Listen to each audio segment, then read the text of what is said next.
الرجیم بسم اللہ الرحمن الرحیم. ہم یہاں پر ہیں.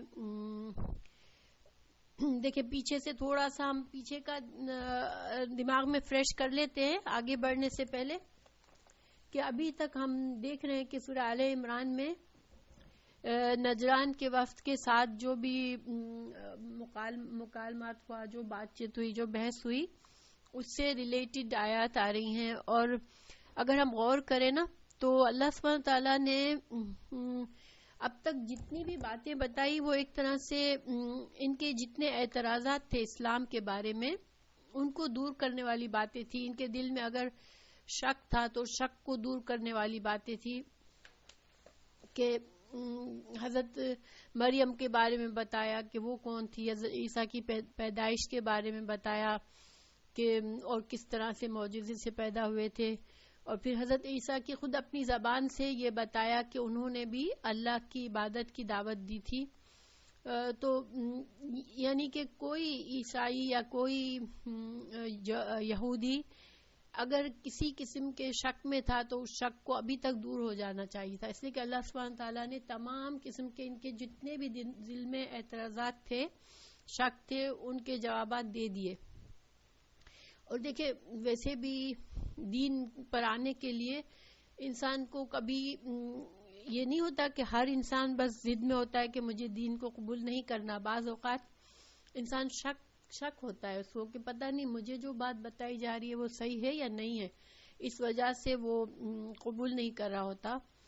تو اللہ سبحانہ تعالیٰ چونکہ ہمارے خالق اور مالک ہیں، اللہ تعالیٰ انسان کی اس کو جانتے ہیں، تو قرآن میں ہمیشہ پہلے ذہن ہمارا تیار کیا جاتا ہے. کوئی بھی حکم آنا ہوتا ہے تو اس کے لیے ذہن تیار کیا جاتا ہے.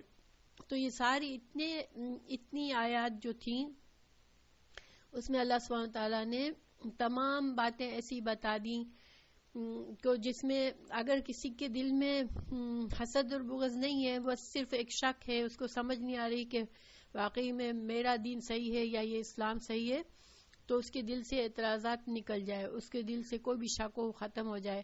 اور جس کے دل میں کچھ ضد بھی تھی تو ضد بھی ختم ہو جائے. ایسی بھی آیت اللہ نے نازل فرمائی کہ اللہ نے بتا دیا کہ دنیا کی محبت تو ہے، اللہ نے رکھی ہے، لیکن اس سے بہتر چیز کیا ہے کہ اللہ کی فرما برداری کی طرف انسان آ جائے. تو اب یہ ساری چیزیں ہونے کے بعد اب جو اگلی آیت ہے، آیت نمبر 64، اس میں یہود اور نصارہ دونوں کو اسلام کی باقاعدہ دعوت دی گئی ہے. ٹھیک ہے کہ اب اسلام کی طرف آ جاؤ، اب تمہارے لیے کوئی حجت نہیں ہے، تمہارے لیے کوئی اب اعتراض باقی نہیں رہ گیا، تو اب تم اسلام کی طرف آ جاؤ. تو یہاں سے انشاءاللہ ہم ترجمہ کرتے ہیں. قل کہہ دیجئے، رسول اللہ صلی اللہ علیہ وسلم سے فرمایا جا رہا ہے، آپ کہہ دیجئے یا اہل الکتاب، اہل کتاب یعنی کہ اہل کتاب کو آپ کہہ دیں. اور الکتاب جو ہے نا یہ اس میں جنس ہے، اور اس میں جنس جب ہوتا ہے یعنی یہ ال جو ہے نا، میں نے بتایا تھا کہ ال مختلف معنی کے لیے مختلف واقعات موقع پر استعمال ہوتا ہے. جب ہم الحمد میں ال بولتے ہیں تو ہمارا مطلب ہوتا ہے تمام تعریف. اور اس ال میں یہ ال جو ہے یہ اس میں جنس بناتا ہے. ایک ال جو ہوتا ہے خاص بناتا ہے. اس میں جنس کیا ہوتا ہے؟ اس میں جنس ایک ایسا اسم ہوتا ہے جس میں واحد بھی آ جاتی ہے، جمع بھی آ جاتی ہے، مذکر مؤنث سب شامل ہو جاتے ہیں. تو الکتاب یہاں کہہ کر مطلب ہے کہ تورات اور انجیل ساری جو اللہ کی طرف سے نازل کی ہوئی کتاب. تو یعنی کہ یہاں پر خطاب کن سے لوگوں سے ہے کہ جو لوگ اللہ کی all بکس جو اللہ کی کتابوں کو ماننے والے ہو، ان سب سے کہہ دیں تعالو، یعنی پچھلی کتابیں قرآن سے پہلے کی جو بھی کتابوں پر جس کا بھی ایمان ہے. تو اللہ تعالیٰ فرما رہے ہیں کہ یا رسول اللہ صلی اللہ علیہ وسلم آپ فرما دیں، آپ ان سے کہہ دیں، ان لوگوں سے جو بھی اللہ کی پچھلی تمام کتابوں میں سے کسی کتاب پر بھی ایمان رکھنے والے ہیں، ان سے کہیں تعالو تم آؤ. تا جو ہے وہ تم کا ہے، اور آلو جو ہے نا وہ آلہ سے ہے. آلہ کا مطلب کیا ہوتا ہے؟ عربی میں بھی بولتے ہیں نا آلہ اور ادنا. اعلیٰ یعنی کہ کوئی بلند چیز، اہم چیز، بلند. تو اس میں تعالو سے مطلب یہ ہے کہ بلندی کی طرف آؤ، مرتبے والی بات کی طرف آؤ، اس بات کی طرف آؤ جس کا بہت بڑا مرتبہ ہے، جو بلند ترین بات ہے اس کی طرف آؤ. ٹھیک ہے. تو یہ عام بلانے کے لیے نہیں ہوتا. جیسے اگر کوئی ماں اپنے بچے کو بلائے گی تو تعالو کر کے نہیں بلائے گی. ٹھیک ہے. یہ تعالو اصل میں عظمت کی طرف آؤ، بلندی کی طرف آؤ، یہ مطلب ہے. تو اس بات کی طرف آؤ، الا طرف، کلمتن. کلمتن کا مطلب ہوتا ہے لفظ. لفظی معنی کلمہ کیا ہوتا ہے؟ لفظ.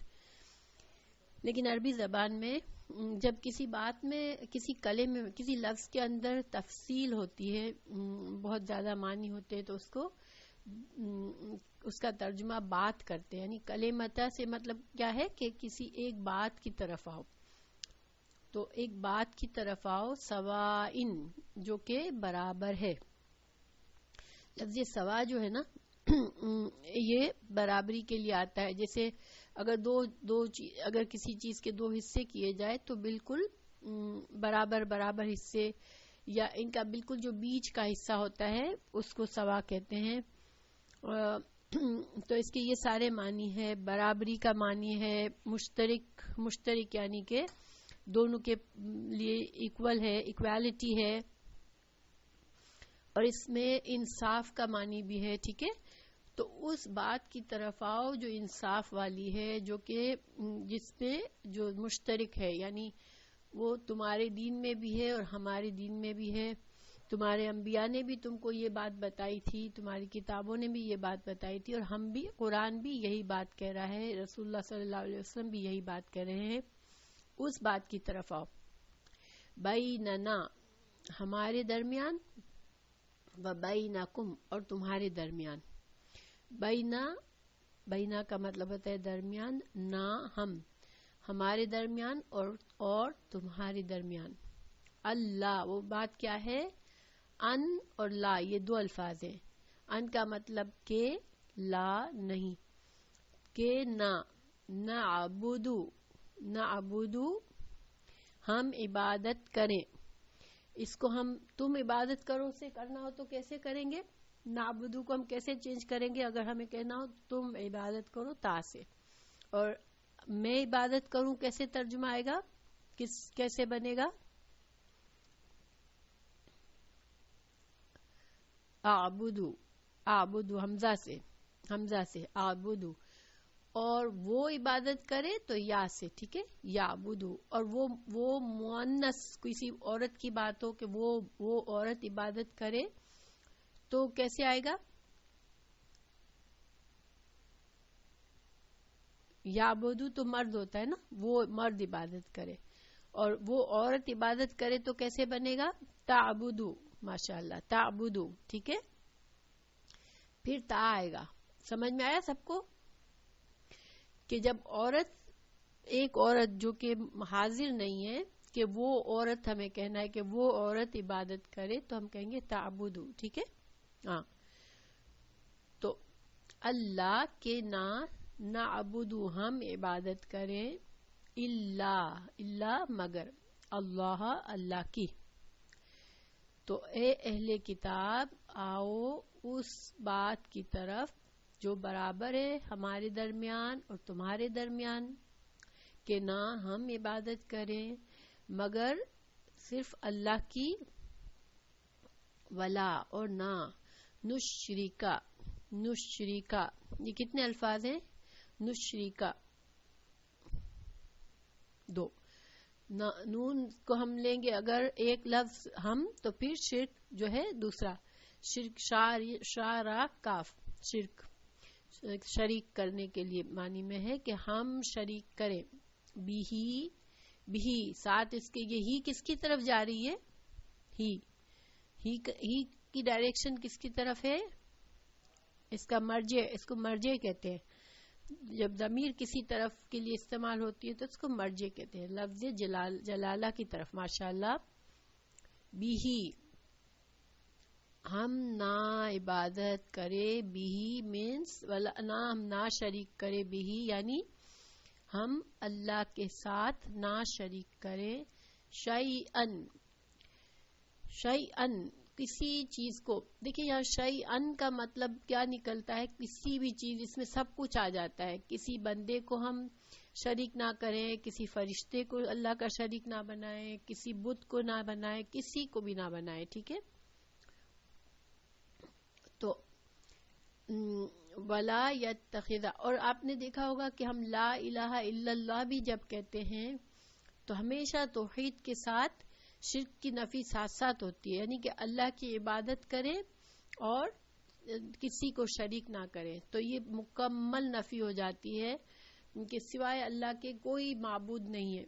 تو یہاں بھی یہی ہے کہ ہم کسی اور کو شریک نہ بنائیں اللہ کے ساتھ اور ہم اللہ کی عبادت کریں اس طرح کہ اللہ کے ساتھ کسی کو شریک نہ کریں. ولا اور نہ یتخذا کا مطلب ہوتا ہے اہتمام کے ساتھ کوئی چیز اختیار کرنا. ٹھیک ہے، دیکھیں بنانا، جعلہ کا مطلب بھی بنانا ہوتا ہے، فعلہ کا مطلب نہیں، فعلہ کا بنانا نہیں ہوتا، جعلہ کا مطلب بنانا ہوتا ہے. لیکن یتخذا آتا ہے تو اس کا مطلب کیا ہوتا ہے کہ خاص اہتمام کسی چیز کا کیا گیا ہو. تو اب کسی کو اگر آپ الہ کے برابر ٹھہرا رہے ہیں، اس کا مطلب ہے انسان کوشش اور اہتمام سے کرتا ہے. ورنہ صحیح بات ہے کہ توحید سب کے دل میں ہوتی ہے، لیکن توحید کے راستے سے خاص کر ہٹنے کا اہتمام کیا گیا ہے کہ وہ تو ولا یتخذا نہ ہم بنائیں. اور یتخذا کا روٹ ورڈ کیا ہے؟ ہاں، ڈیزائر اور پریز نہیں، مگر جیسے ایفرٹ، خاص ایفرٹ ڈال کے. دیکھیں ایک واضح سچ نظر آ رہا ہے تم کو کہ اللہ کے سوا، اللہ کے برابر یہ بت نہیں ہو سکتا، اللہ کے برابر کوئی انسان نہیں ہو سکتا، لیکن اس میں ایکسٹرا ایفرٹ ڈال کے تم اس سچ کو موڑ رہے ہو، سچ سے ہٹ رہے ہو. حمزہ خاذا اخذا، ماشاء اللہ. اتخذا کا جو روٹ ورڈ ہے یتخذا کا حمزہ خاذا. بعضنا بعض کو، ہمارے، بعدن بعض کو، یعنی ہم میں سے بعض، بعضنا مینس ہم میں سے بعض، بعدن بعض کو، یعنی کہ ہم میں سے بعض لوگ اپنے ہی کچھ بعض لوگوں کو ہم الہ کا درجہ نہ دے دیں. ٹھیک ہے، اربابن رب نہ بنا دیں، ہم اس کو اپنا رب نہ بنا لیں. ہم اس کو، اور رب بنانے سے کیا مطلب ہے کہ ہم کو جو کچھ نعمتیں مل رہی ہیں وہ اس ہستی کی طرف سے مل رہی ہے، نہیں، اللہ کے سوا ہمیں کوئی کچھ دینے والا نہیں ہے. تو ہم نہ بنائیں ہم میں سے بعض نہ بنائے بعض کو رب. اوکے، من دون اللہ، اللہ کے سوا، من سے دونی سوائے اللہ کے.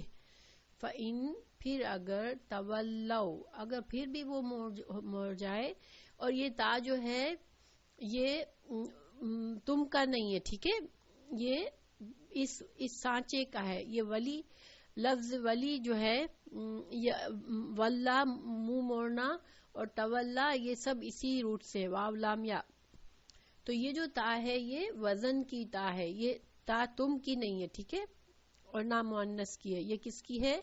یہ اس سانچے میں لفظ کو ڈھالا جاتا ہے، واو لام یا کو، تو پھر اس کا مطلب منہ موڑنا ہوتا ہے. تولا اس کو کہتے ہیں تفاعل کے وزن پر. ٹھیک ہے، تو فَإِن تَوَلَّوْا پھر اگر وہ منہ موڑے، اور یہ واحد ہے کہ جمع ہے تولو.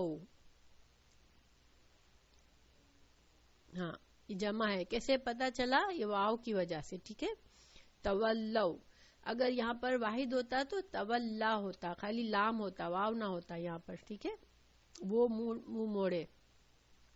لیکن یہاں پر تولو ہے، واو ہے، تو یہ کیا ہو گیا؟ جمع ہے. پھر اگر وہ منہ موڑے، فقولو، ہاں فعل ہے، یہ تولا فعل ہے. ٹھیک ہے، فعل ماضی ہے، فعل ماضی.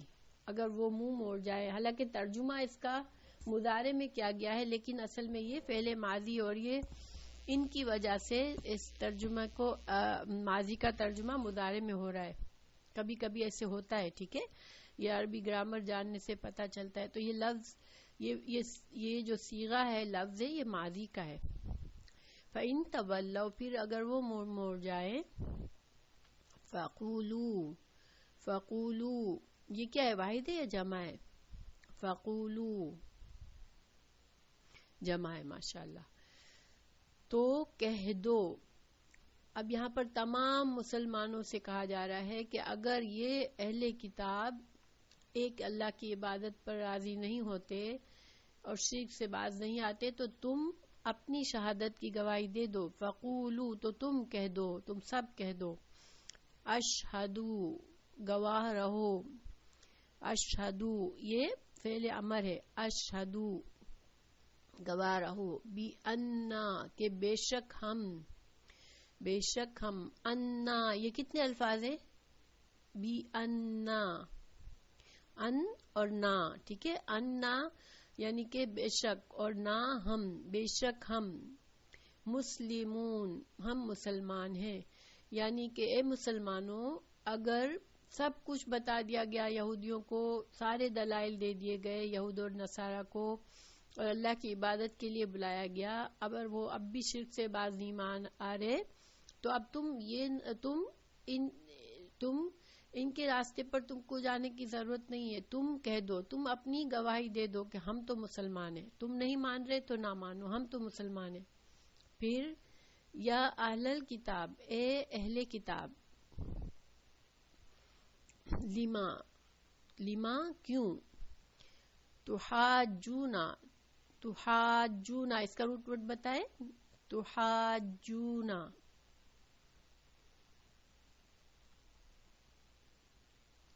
حاجاجا، ماشاءاللہ. تم کیوں حجت کرتے ہو، تم کیوں جھگڑا کرتے ہو. حاجاجا حجت بازی کرنا، جھگڑا کرنا، بحث کرنا. تو تم کیوں بحث کرتے ہو، تم کیوں حجت بازی کرتے ہو، تم کیوں یعنی کہ جھگڑے میں پڑے ہوئے ہو. فی ابراہیم علیہ السلام کے بارے میں. وما حالانکہ نہیں انزلا. میرے خیال سے میں اس آیت کی پہلے آپ لوگوں کو تفسیر بتا دوں. اس طرح ہم کرتے ہیں تو ایک ساتھ ہو جاتا ہے سارا. تو پہلی آیت کی تفسیر کر لیتے ہیں تھوڑی سی. ٹھیک ہے، تو آیت کا رننگ ٹرانسلیشن کیا ہے. پہلی آیت جو ہے دیکھیں یہاں سے شروع ہوتی ہے کہ قل اے اہل کتاب. یہاں پر جو قل سے بات شروع ہوئی ہے، تو دیکھیں رسول اللہ صلی اللہ علیہ وسلم پر قرآن نازل ہو رہا تھا، تو جتنا کچھ بھی نازل ہو رہا تھا وہ تو رسول اللہ صلی اللہ علیہ وسلم کی ذمہ داری تھی کہ سب کو بتاتے ہی تھے نا. جو بھی آیت نازل ہوتی تھی وہ بتاتے تھے. لیکن اس کے باوجود جب بعض آیات قل سے شروع ہوتی ہے کہ آپ کہہ دیں ان سے، تو وہ تاکید کی بات ہوتی ہے. تو اس میں ایک تو تاکید ہوتی ہے کہ خاص طور سے زور دے کر بات کی جا رہی ہے کہ آپ ان سے یہ کہہ دیں، اور دوسری اس میں کیا اہمیت ہوتی ہے کہ آپ صلی اللہ علیہ وسلم کی رسالت کی صداقت، کہ آپ صلی اللہ علیہ وسلم یہ اپنی بات نہیں کر رہے ہیں، یہ اللہ سبحانہ تعالیٰ کی بات کر رہے ہیں. ٹھیک ہے، تو یہ اس میں واضح ہوتا ہے. جیسے کہ قرآن میں جب بھی یا ایھا الذین آمنو کہا جاتا ہے نا، پھر بات شروع کی جاتی ہے، تو ہمارے لیے اس میں کیا سائن ہوتی ہے کہ ہمارے لیے کوئی خاص اب حکم آنے والا ہے. ویسے تو ہم قرآن پر سارے پر غور و فکر کرتے ہیں، اس کو سنتے ہیں، اس کو مانتے ہیں، لیکن اب خاص طور سے اللہ سبحانہ تعالیٰ یا ایھا الذین آمنو کہہ کر ہمیں بلاتے ہیں، تو پھر ہم کو پوری کان دھر کے سننا ہے کہ اب اللہ تعالیٰ ہم سے کیا فرما رہے ہیں. ڈائریکٹ خطاب ہو رہا ہوتا ہے ہم سے، اللہ تعالیٰ ڈائریکٹ ہم سے بات کر رہے ہیں، تو پھر ہمیں اور توجہ سے سننا ہے کہ یہ تو کوئی خاص بات آ رہی ہے ہمارے لیے، ہم کو غور سے سننا ہے. تو اسی طرح جب قل آپ فلاں لوگوں سے یہ بات کر دیں، جب اس طرح سے بات کی جاتی ہے تو اس میں مخاطب جو لوگ ہوتے ہیں ان کے لیے ایک بہت اہم بات ہوتی ہے، تاکید والی بات ہوتی ہے. ہاں، اس کی امپورٹنس ہوتی ہے. اور ساتھ ہی ساتھ یہ بھی پتہ چلتا ہے کہ آپ صلی اللہ علیہ وسلم یہ آیات اپنی مرضی سے نہیں کہہ رہے ہیں، یہ اللہ تعالیٰ کا پیغام بتا رہے ہیں. تو ایک ظاہری بات ہے کہ اللہ سبحانہ تعالیٰ کی جو ذات ہے بابرکات عظیم ذات ہے، تو انسان کو اور چوکنا ہو کے سننا چاہیے، اور غور سے اور اہمیت سے سننا چاہیے کہ یہ اللہ تعالیٰ ہم سے فرما رہے ہیں. تو قل آپ کہہ دیجئے یا اہل الکتاب. اور اہل الکتاب میں یہاں پر لوگوں نے یہ دعوت ہے وہ اہل کتاب میں یہود اور نصارہ دونوں کے لیے ہے. ٹھیک ہے، دونوں سے بات کی جا رہی ہے، چونکہ ابھی تک پچھلی آیت میں موسٹلی نصارہ کی بات ہو رہی تھی، لیکن اب جو آیات ہیں اس میں نصارہ کے ساتھ ساتھ یہودیوں کی بھی بات چل رہی ہے، یہودیوں سے بھی کلام ہو رہا ہے، اس لیے کہ ان کے جرائم تو سملر تھے. ہاں، جو مدینہ میں یہودی تھے وہ بہت زیادہ رکاوٹ تھے دین میں، اور انہوں نے ان سے رسول اللہ صلی اللہ علیہ وسلم کا ڈائریکٹ واسطہ بھی تھا، مسلمانوں کا واسطہ تھا، تو ان کے تو بہت ہی سنگین جرائم تھے. لیکن جو حق کو چھپانے والی بات تھی وہ نصارہ بھی کر رہے تھے، ورنہ ان کو ہی کم از کم اللہ کے رسول صلی اللہ علیہ وسلم کے میسج کو مان لینا چاہیے تھا. تو یہاں پر دونوں سے بات ہو رہی ہے. تعالو، آؤ. تو آؤ میں نے جیسے کہ کہا کہ اس میں عظمت ہے، بلندی ہے، اس عظیم بات کی طرف آؤ، اس بلند بات کی طرف آؤ، اس مرتبے والی بات کی طرف آؤ. الی کلمتن سوائن. تو کلمتن سوائن سے کیا مطلب ہے کہ توحید کا پیغام. ٹھیک ہے، دیکھیں توحید جو ہے نا، یہ شروع سے تمام انبیاء نے توحید کا سبق دیا، اور یہ دین کی دعوت میں سب سے پہلی بات یہی ہوتی ہے کہ کسی کو بھی نان مسلم کو دین کی طرف بلانا ہے تو اس کو پہلے توحید اس کے لیے ضروری ہے کہ وہ اللہ کو مان لے، اللہ کو ایک مان لے. تو تم ایک مشترک بات کی طرف آؤ، یعنی کہ توحید کی طرف آؤ، اللہ کو مان لو. اور یہ انداز میں بات کرنا اللہ تعالیٰ نے قرآن میں جو ہمیں بتایا ہے، تمام انبیاء کی دعوت بتائی ہے نا کہ کس طرح سے انہوں نے اپنی قوم کو توحید کی دعوت دی. اور قرآن میں یہ بھی بتایا گیا کہ بنی اسرائیل کو بھی اور اہل کتاب کو بھی توحید کی دعوت دی گئی تھی. حضرت موسیٰ اور حضرت عیسیٰ علیہ السلام نے بھی توحید ہی کی دعوت دی تھی. تو توحید کی طرف بلایا جا رہا ہے ان کو. تو اور یہ جو کہ بیننا اور بینکم لکھا ہوا ہے، یعنی کہ یہ توحید جو ہے ایسی چیز ہے جس کے تو تمہارے درمیان بھی یہی اس تمہاری کتابوں میں بھی توحید کا حکم آیا، اور ہماری کتاب میں بھی، قرآن میں بھی. تو یہ ایک ایسی بات ہے کہ ہمارے لیے مشترک بات ہے. تو اللہ کے نہ اللہ نہ ہم عبادت کریں، یعنی کہ ہم اور نعبدو میں جو ہے نا، اس میں صرف جیسے جو ہم نماز پڑھتے ہیں، ہم روزہ رکھتے ہیں، یہ صرف نہیں ہوتا. نعبدو عبادہ میں محبت کے ساتھ، عظمت کے ساتھ، عاجزی کے ساتھ اللہ تعالیٰ کے ہر حکم کو مان لینا، یہ اصل میں اللہ کا عبد بن جانا، اللہ کا بندہ بن جانا. پھر اس میں تمام معاملات، ہر چیز آ جاتی ہے.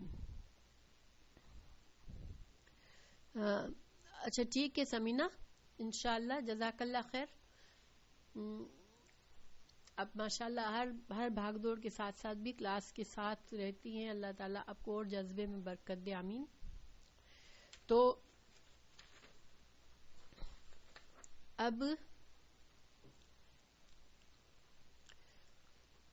ہم نہ عبادت کریں اللہ کے سوا. تو یعنی کہ اللہ کے آگے ہم سب جھک جائیں، اللہ کی بات مان لیں، اور ہم صرف اللہ کی عبادت کریں، اللہ کے ساتھ کسی کو شریک نہ کریں. کیونکہ یہود عزیر علیہ السلام کو اللہ کا بیٹا مانتے تھے، اور نصارہ جو ہے وہ حضرت عیسیٰ علیہ السلام کو اللہ کا بیٹا مانتے تھے. تو ان دونوں سے کہہ دیا گیا کہ اب کوئی شرک نہ کرے اللہ کے ساتھ، اور ہم نہ بعض کو رب نہ بنائیں. تو اس آیت میں ایک حکمت والی بات ہمیں سمجھائی گئی ہے. ہم اس سے کیا سبق لے سکتے ہیں کہ اگر ہمیں کسی کو دین کی بات بتانی ہے تو حکمت کے ساتھ بتانی ہے. اور حکمت کیا ہے؟ حکمت کا ایک پہلو یہ ہے کہ کامن گراؤنڈ پر بات کرو. آپ یہ دیکھو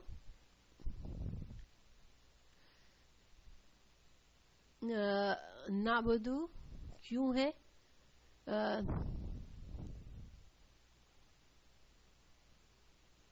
ہاں ہم نعبدو جو ہے جیسے دیکھیں نا اگر ہم یہی جیسے حکمت کی بات ہے کہ ہم اگر اس طرح سے کرتے ہیں کہ ہم کسی کو اس چیز کا حکم دے رہے ہیں جو ہم خود بھی کر رہے ہیں, ہم اس چیز کی طرف بلا رہے ہیں جو ہم بھی خود بھی کر رہے ہیں, تو یہ ایک طرح سے آپ صلی اللہ علیہ وسلم نے ہمیشہ کوئی بھی حکم دیا امت کے لیے تو خود بھی اس پر عمل کیا. ہمیں نمازیں پڑھنے کو کہا تو خود بھی نمازیں پڑھی. ٹھیک ہے, تو یہ ایک طرح سے ہمیں سکھایا جا رہا ہے ایک حکمت کا طریقہ کہ آپ اختلافی باتوں سے نہ دین شروع کریں. ٹھیک ہے, اور اگر ہم بھی سپوز کسی کو ہم دین کی طرف لانا چاہ رہے ہیں, اپنے مسلمانوں کو ہی اگر ہم مزید ان کو چاہ رہے ہیں کہ ان کا دین کچھ سمجھ ان کی بڑھے, وہ دین کی طرف آئے, تو ہمیں اختلافی مسائل سے بات نہیں کرنی ہے کہ تم لوگ ایسے کرتے ہو وہ غلط ہے, تم لوگ ایسے کرتے ہو وہ غلط ہے. نہیں, ہم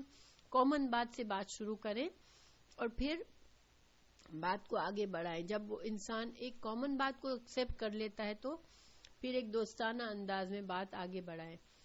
تو یہاں پر ایک تو یہ بتایا گیا کہ کس طرح سے بلانا ہے. پھر قرآن میں دوسری جگہ اس کو اللہ تعالیٰ نے فرمایا ادعو الی سبیل ربک بالحکمت والموعظۃ الحسنہ, اپنے رب کے راستے کی طرف حکمت اور اچھی نصیحت کے ذریعے دعوت دو. ٹھیک ہے, میں بھی لا کی وجہ سے اچھا سوری, آپ نعبدہ اب میں سمجھی سیدہ آپ کی بات کہ نعبدو ہونا چاہیے, تو نعبدہ کیوں ہے؟ یہ گرامر کی بات ہے. دیکھیے ان لا, یہ جو اللہ ہے نا اس میں ایک ان چھپا ہوا ہے. ٹھیک ہے, ان اور لا, اور ان جو ہے نا گرامر میں اس کی کیا خصوصیت ہے کہ اس کے بعد فعل مضارع جب آتا ہے تو اس پر دمہ کے بجائے فتح آ جاتا ہے. ٹھیک ہے, جیسے اگر مثال کے طور پر یہاں نعبدو یعبدونا ہوتا نا, یعبدونا ہوتا تو چونکہ ان تھا تو اس کی وجہ سے یعبدو ہو جاتا, یعنی کہ یہ ان جو ہے وہ اس میں اعراب میں تبدیلی کر دیتا ہے. ٹھیک ہے, اب سمجھ میں آ گئی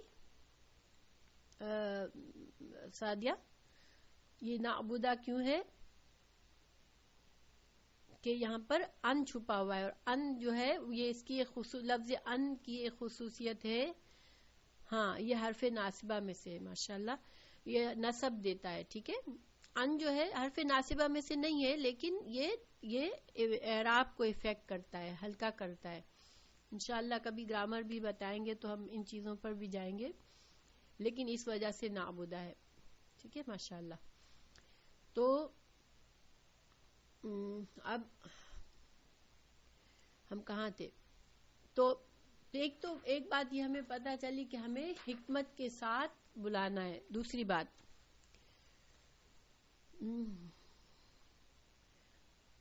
توحید جو ہے وہ ان کو پتا تھی, آسمانی کتابوں کے حامل تھے تو یہ توحید کو جانتے تھے. پھر اب شرک اختیار کیا انہوں نے.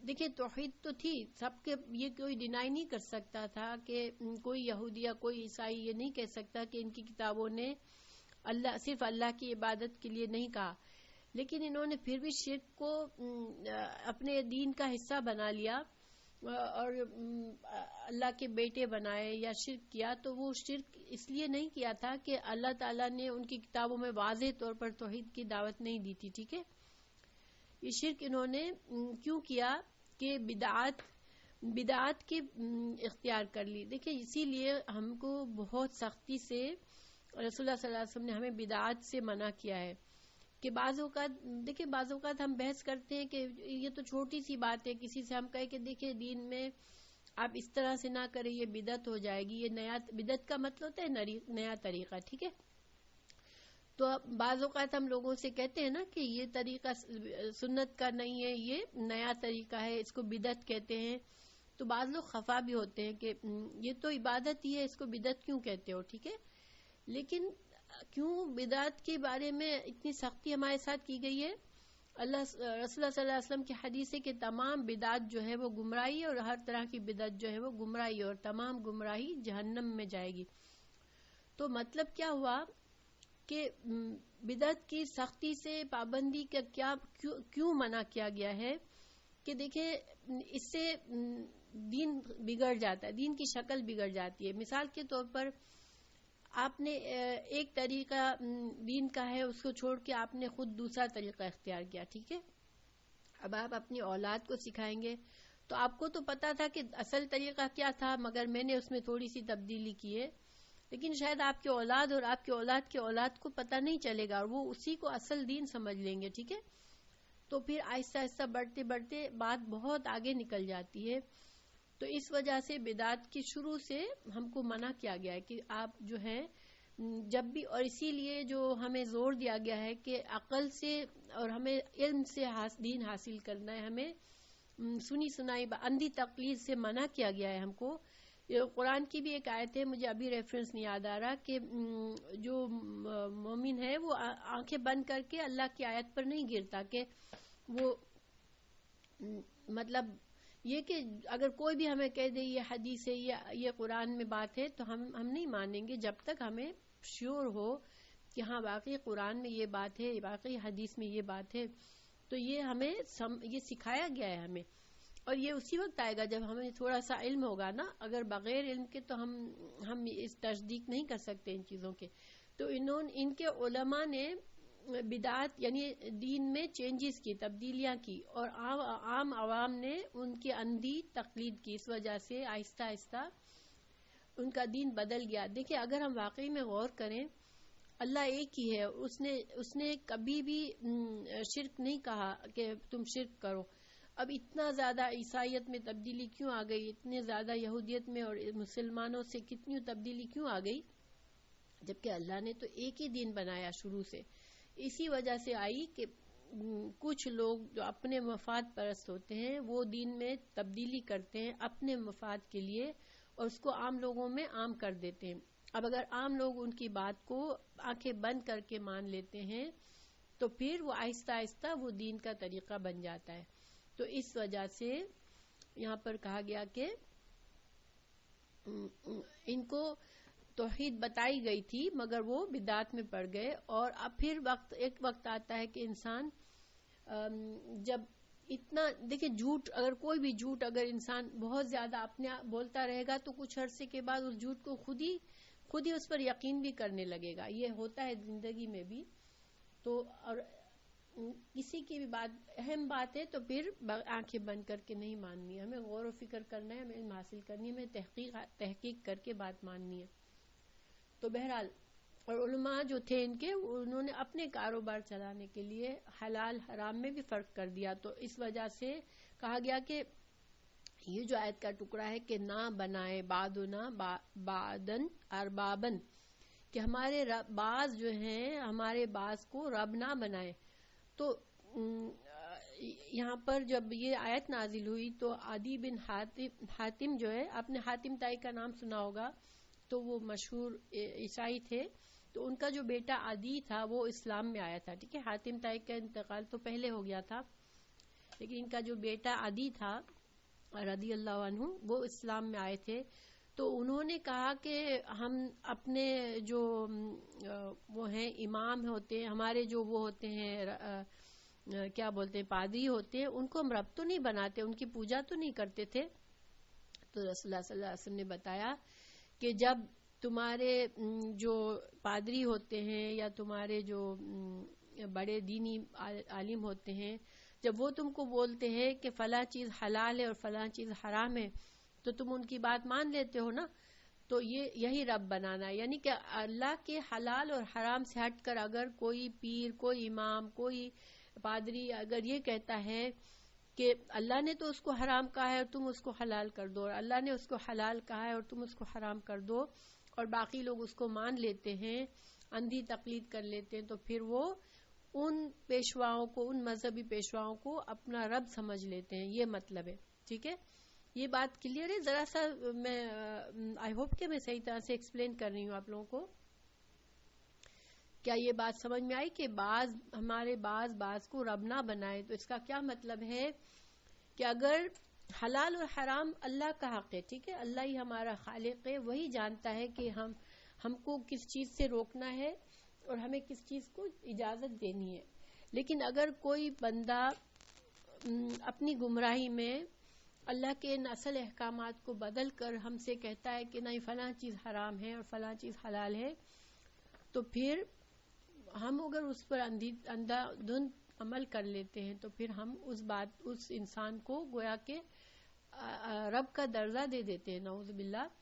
تو یہ بتایا جا رہا ہے کہ ہم ایسا کرنا. اور یہود اور عیسائیوں میں کیا تھا، سب سے بڑی خرابی کی وجہ کیا تھی کہ ان کے عام لوگوں کو دین کی باقاعدہ تعلیم نہیں دی جاتی تھی کہ بائبل پڑھ رہے ہیں یا انجیل پڑھ رہے ہیں.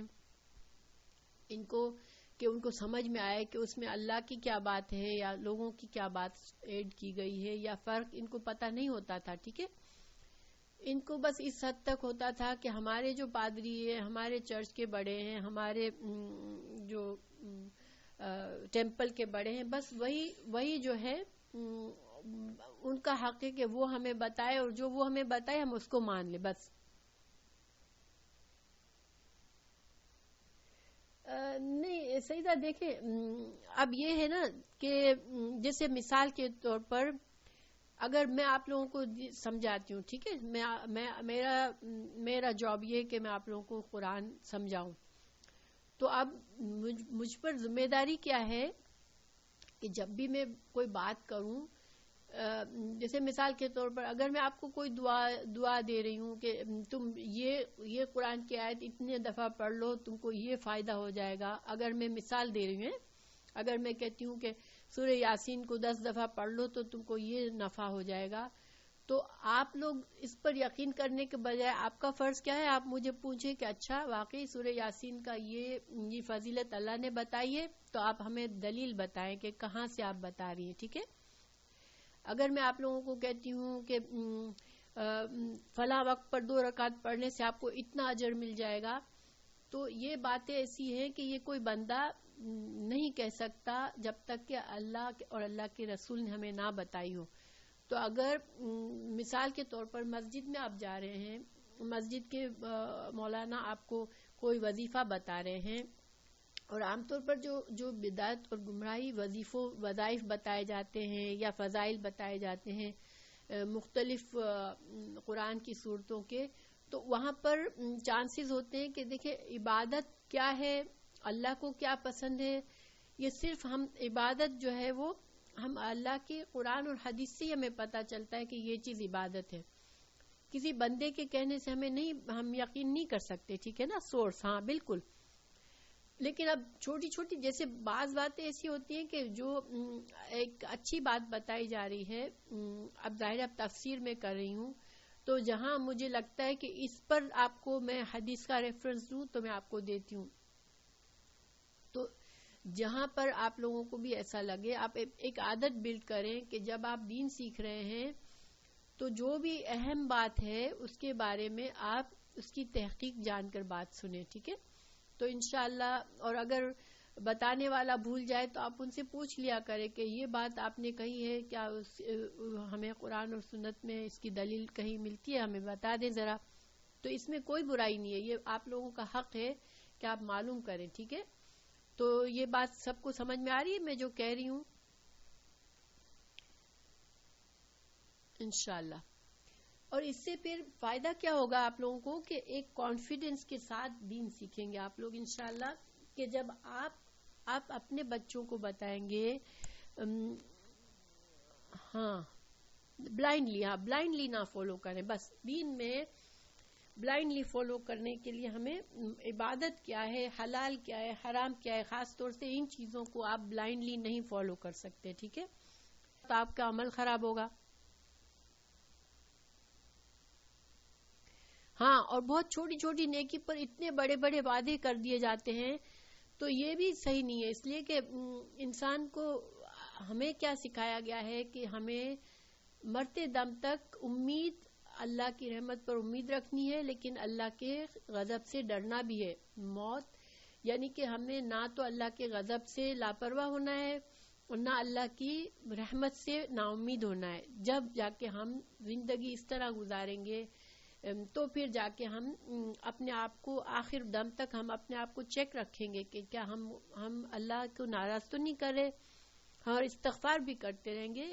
اس لیے کہ جب اگر ہمیں خوف ہی نہیں رہے گا کہ ہم تو ہمارے لیے جنت پکی ہے، تو نہ ہم استغفار کی فکر کریں گے اور نہ ہم اپنے اعمال پر نظر رکھیں گے.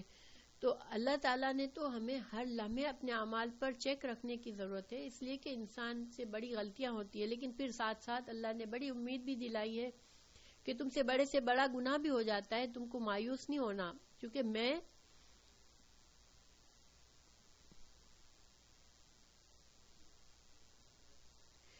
ہاں نہیں دیکھیں، تسبیحات اگر ہم پڑھتے ہیں الحمدللہ، تو ضروری یہ ہے کہ کوشش کریں جو ریگولر آپ پڑھتے ہیں صبح شام کی، جیسے مثال کے طور پر اگر آپ دعائیں ریگولر پڑھتے ہیں تو ایک بار محنت کر کے سنت سے صحیح ثابت شدہ دعاؤں کو یاد کر لیں، جو کہ ہمیں آپ صلی اللہ علیہ وسلم نے بتائی کہ صبح پر یہ دعا کریں، شام کو یہ دعا کریں، رات کو سوتے وقت یہ دعا کریں، دن میں کثرت سے یہ دعا کریں. تو اگر ہم سنت کی فالو کریں گے تو انشاءاللہ دیکھیں اس سے ہمیں کیا فائدہ ہوگا کہ ایک تو سنت فالو کرنے کا فائدہ ہوگا، دوسرے آپ صلی اللہ علیہ وسلم سے بہتر کون جان سکتا ہے کہ اللہ کو کون سا وظیفہ پسند ہے نا. تو پھر ہم اللہ کا پسندیدہ وظیفہ کر رہے ہوں گے انشاءاللہ. لیکن اس میں کوئی حرج نہیں ہے کہ کوئی بھی ہم دعا مانگے، کوئی تسبیح ہمیں، جیسے ہمیں اللہ تعالیٰ کا کوئی نام سے ہمیں الفت ہے، ہمیں محبت ہے، اگر ہم دن میں کئی بار اس نام سے اللہ کو یاد کرتے ہیں اور اس میں کوئی شرک نہیں ہے تو اس میں کوئی برائی نہیں ہے، ٹھیک ہے. لیکن دیکھیں ایک عقل مند مسلمان کون ہوتا ہے جو چاہے کم عبادت کرے، ٹھیک ہے، ہر وقت چاہے نہ عبادت کرے، لیکن وہ جو عبادت کرے وہ شیور ہو کے کرے کہ یہ مجھے عبادت سنت کے طریقے سے پتہ ہے، قرآن اور سنت سے دلائل کے ساتھ میں کر رہا ہوں.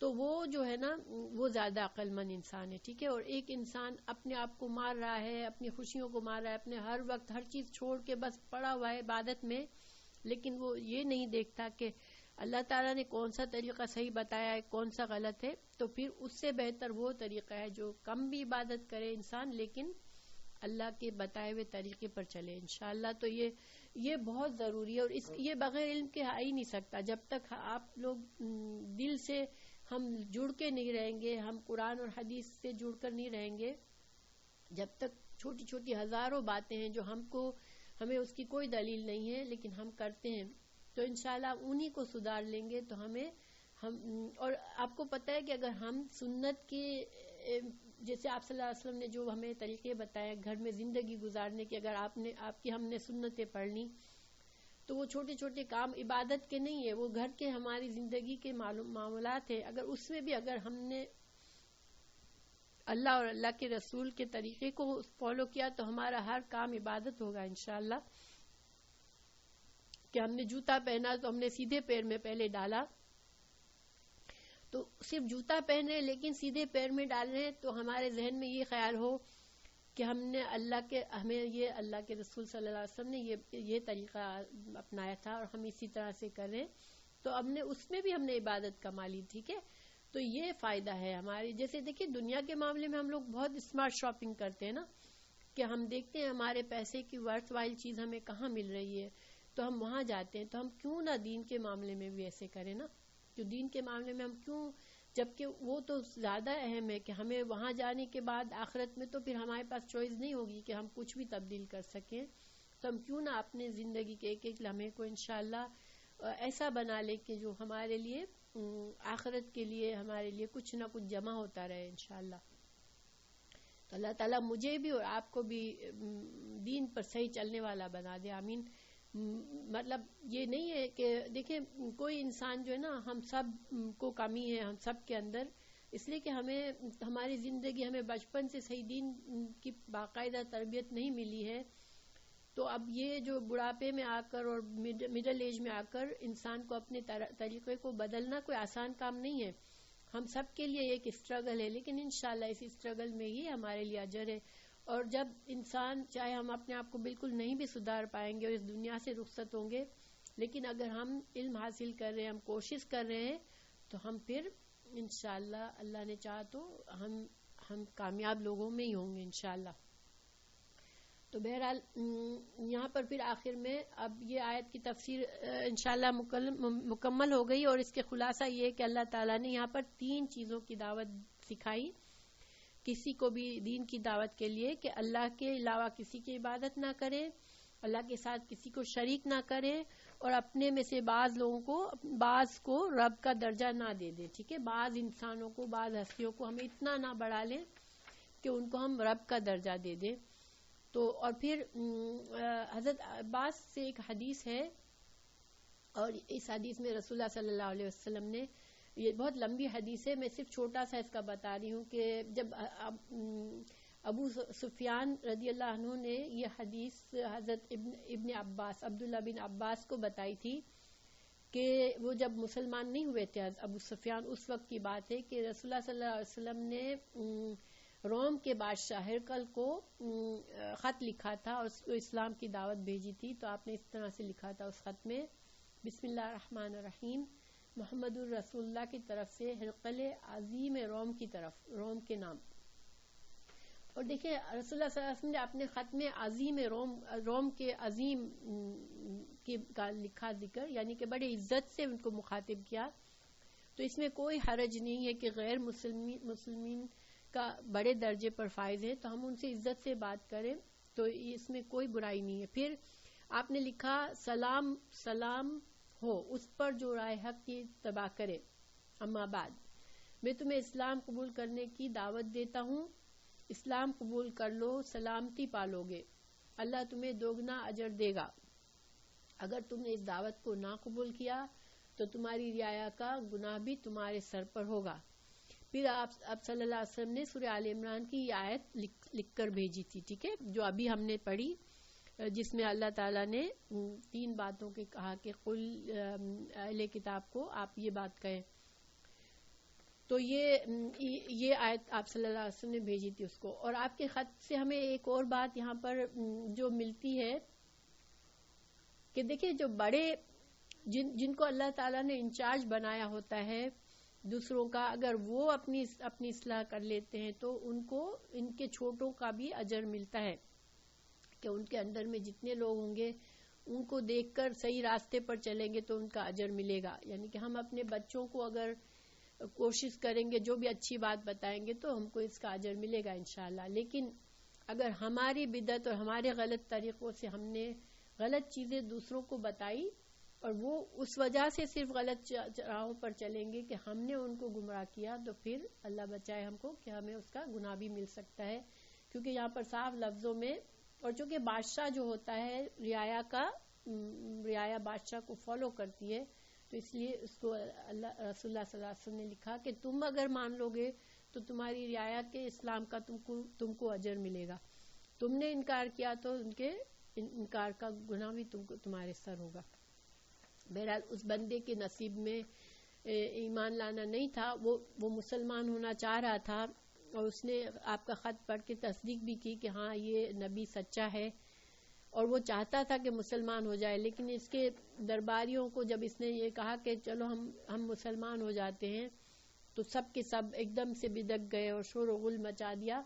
تو پھر یہ ڈر گیا کہ یہ تو مجھے مار ڈالیں گے یا میری بادشاہت ختم کر دیں گے، مجھ سے بغاوت کر لیں گے. تو پھر اس نے کہا کہ نہیں، میں ایسے ہی بات کر رہا تھا، تم لوگوں کو چیک کر رہا تھا کہ تم اپنی عیسائیت پر کتنے جمے ہوئے ہو. تو پھر اس کو اسلام لانا نصیب نہیں ہوا تھا.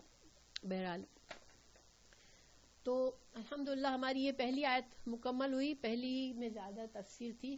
اب آگے بڑھتے ہیں. یا اہل الکتاب، اے اہل کتاب، لما، کیوں، یہ ہاں یہیں پر تھے ہم. تو حاجونا تم جگڑتے ہو فی ابراہیم ابراہیم علیہ السلام میں، وما اور حالانکہ، اور یہ جو ہے وا یہ اور کے معنی میں نہیں ہے، ٹھیک ہے، حالیہ وال ہے، اس کو کہتے ہیں حالیہ واو کا ترجمہ حالانکہ ہوتا ہے، اور وہ کیا کر رہا ہوتا ہے، یہ وہ حال بتا رہا ہوتا ہے، یعنی کہ یہاں پر کہا جا رہا ہے کہ تم کیوں جھگڑا کرتے ہو، جبکہ حال تو یہ ہے، حالت اصل حال یہ ہے کہ جو تورات اور انجیل نازل ہوئی تھی وہ تو بعد میں نازل ہوئی تھی حضرت ابراہیم کے، ٹھیک ہے، تو وما انزلت نہیں اتاری گئی تورات اور انجیل الا مگر من بعد ہی اس کے بعد، افلا تعقلون کیا تم عقل نہیں رکھتے. تو یہاں پر چونکہ یہ جو ہے ایک سیکنڈ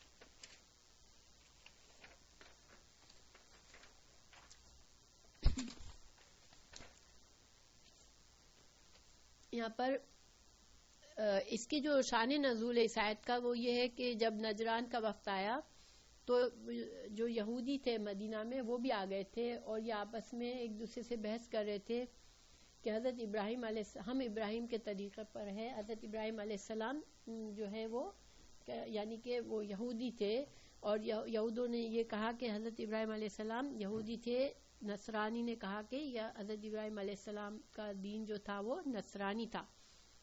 تو اللہ سبحانہ تعالیٰ نے یہاں پر یہ آیت نازل فرمائی کہ تم حضرت ابراہیم تو بہت پہلے تھے حضرت موسیٰ اور حضرت عیسیٰ سے، تم کو ان کا کیا پتا کہ وہ کیا تھے، تو تم کیوں جھگڑتے ہو حضرت ابراہیم علیہ السلام کے بارے میں، تم کیوں جھگڑتے ہو؟ وہ کون تھے؟ وہ تو حنیفاً مسلمن تھے، وہ تو بالکل مسلمان تھے، سچے یکسو مسلمان تھے، وہ مشرک تو نہیں تھے. تو یہاں پر حضرت ابراہیم علیہ السلام کا طریقہ بتایا گیا کہ حضرت ابراہیم علیہ السلام نے کبھی شرک نہیں کیا تھا، اور نہ وہ یہودی تھے نہ وہ نصرانی تھے، اس لیے کہ یہودیت اور نصرانیت تو تم نے ایجاد کی ہے.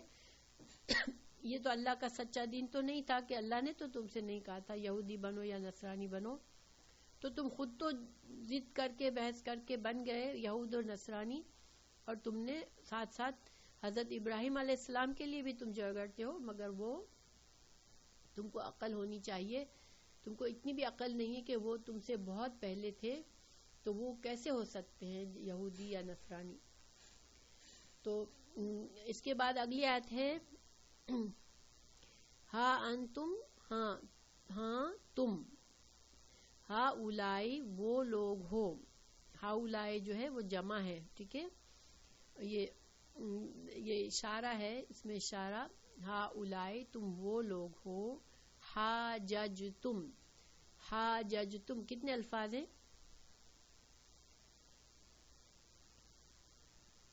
بحث کی، حاجج بحث کی، تم نے دو ہے الفاظ، ماشاءاللہ، ہا جیم جیم اس کا روٹ ورڈ ہے، فی ما اس میں، اس معاملے میں، لکم بھی تمہارے لیے، اس میں علم تھا، بھی ہی کس طرف جا رہا ہے، کسی کو سمجھ آ رہی ہے؟ تم نے بحث کی اس میں تمہارے لیے جس میں علم تھا، یعنی کہ تم کو اس کا علم تھا، تو یہ نہیں یہ جا رہا ہے ماں کی طرف. اوکے دیکھو اب دیکھیں، تم وہ لوگ ہو، تم نے بحث کی، فیما اس معاملے میں، لکم تمہارے لیے، بہی ساتھ اس کے، علم تم نے اس معاملے میں بحث کی جس معاملے میں تم کو علم تھا، ٹھیک ہے. تو یعنی کہ جو تم اپنے جو تمہیں دین سکھایا گیا تھا، تمہاری شریعت کا علم تو تمہیں دیا گیا تھا، تو تم نے تو ایک دوسرے سے اس علم کے بحث پر بھی جھگڑے کیے کہ میرا علم صحیح ہے، میرا علم صحیح ہے، لیکن فلیما تو کیوں، تو حاجونا تم حجت کرتے ہو، تم جھگڑتے ہو، فیما اس میں، لیسا نہیں ہے، لکم تمہارے لیے، بھی اس کے ساتھ، اس میں، علم کوئی علم. اس ہا کی ضمیر کہاں جا رہی ہے؟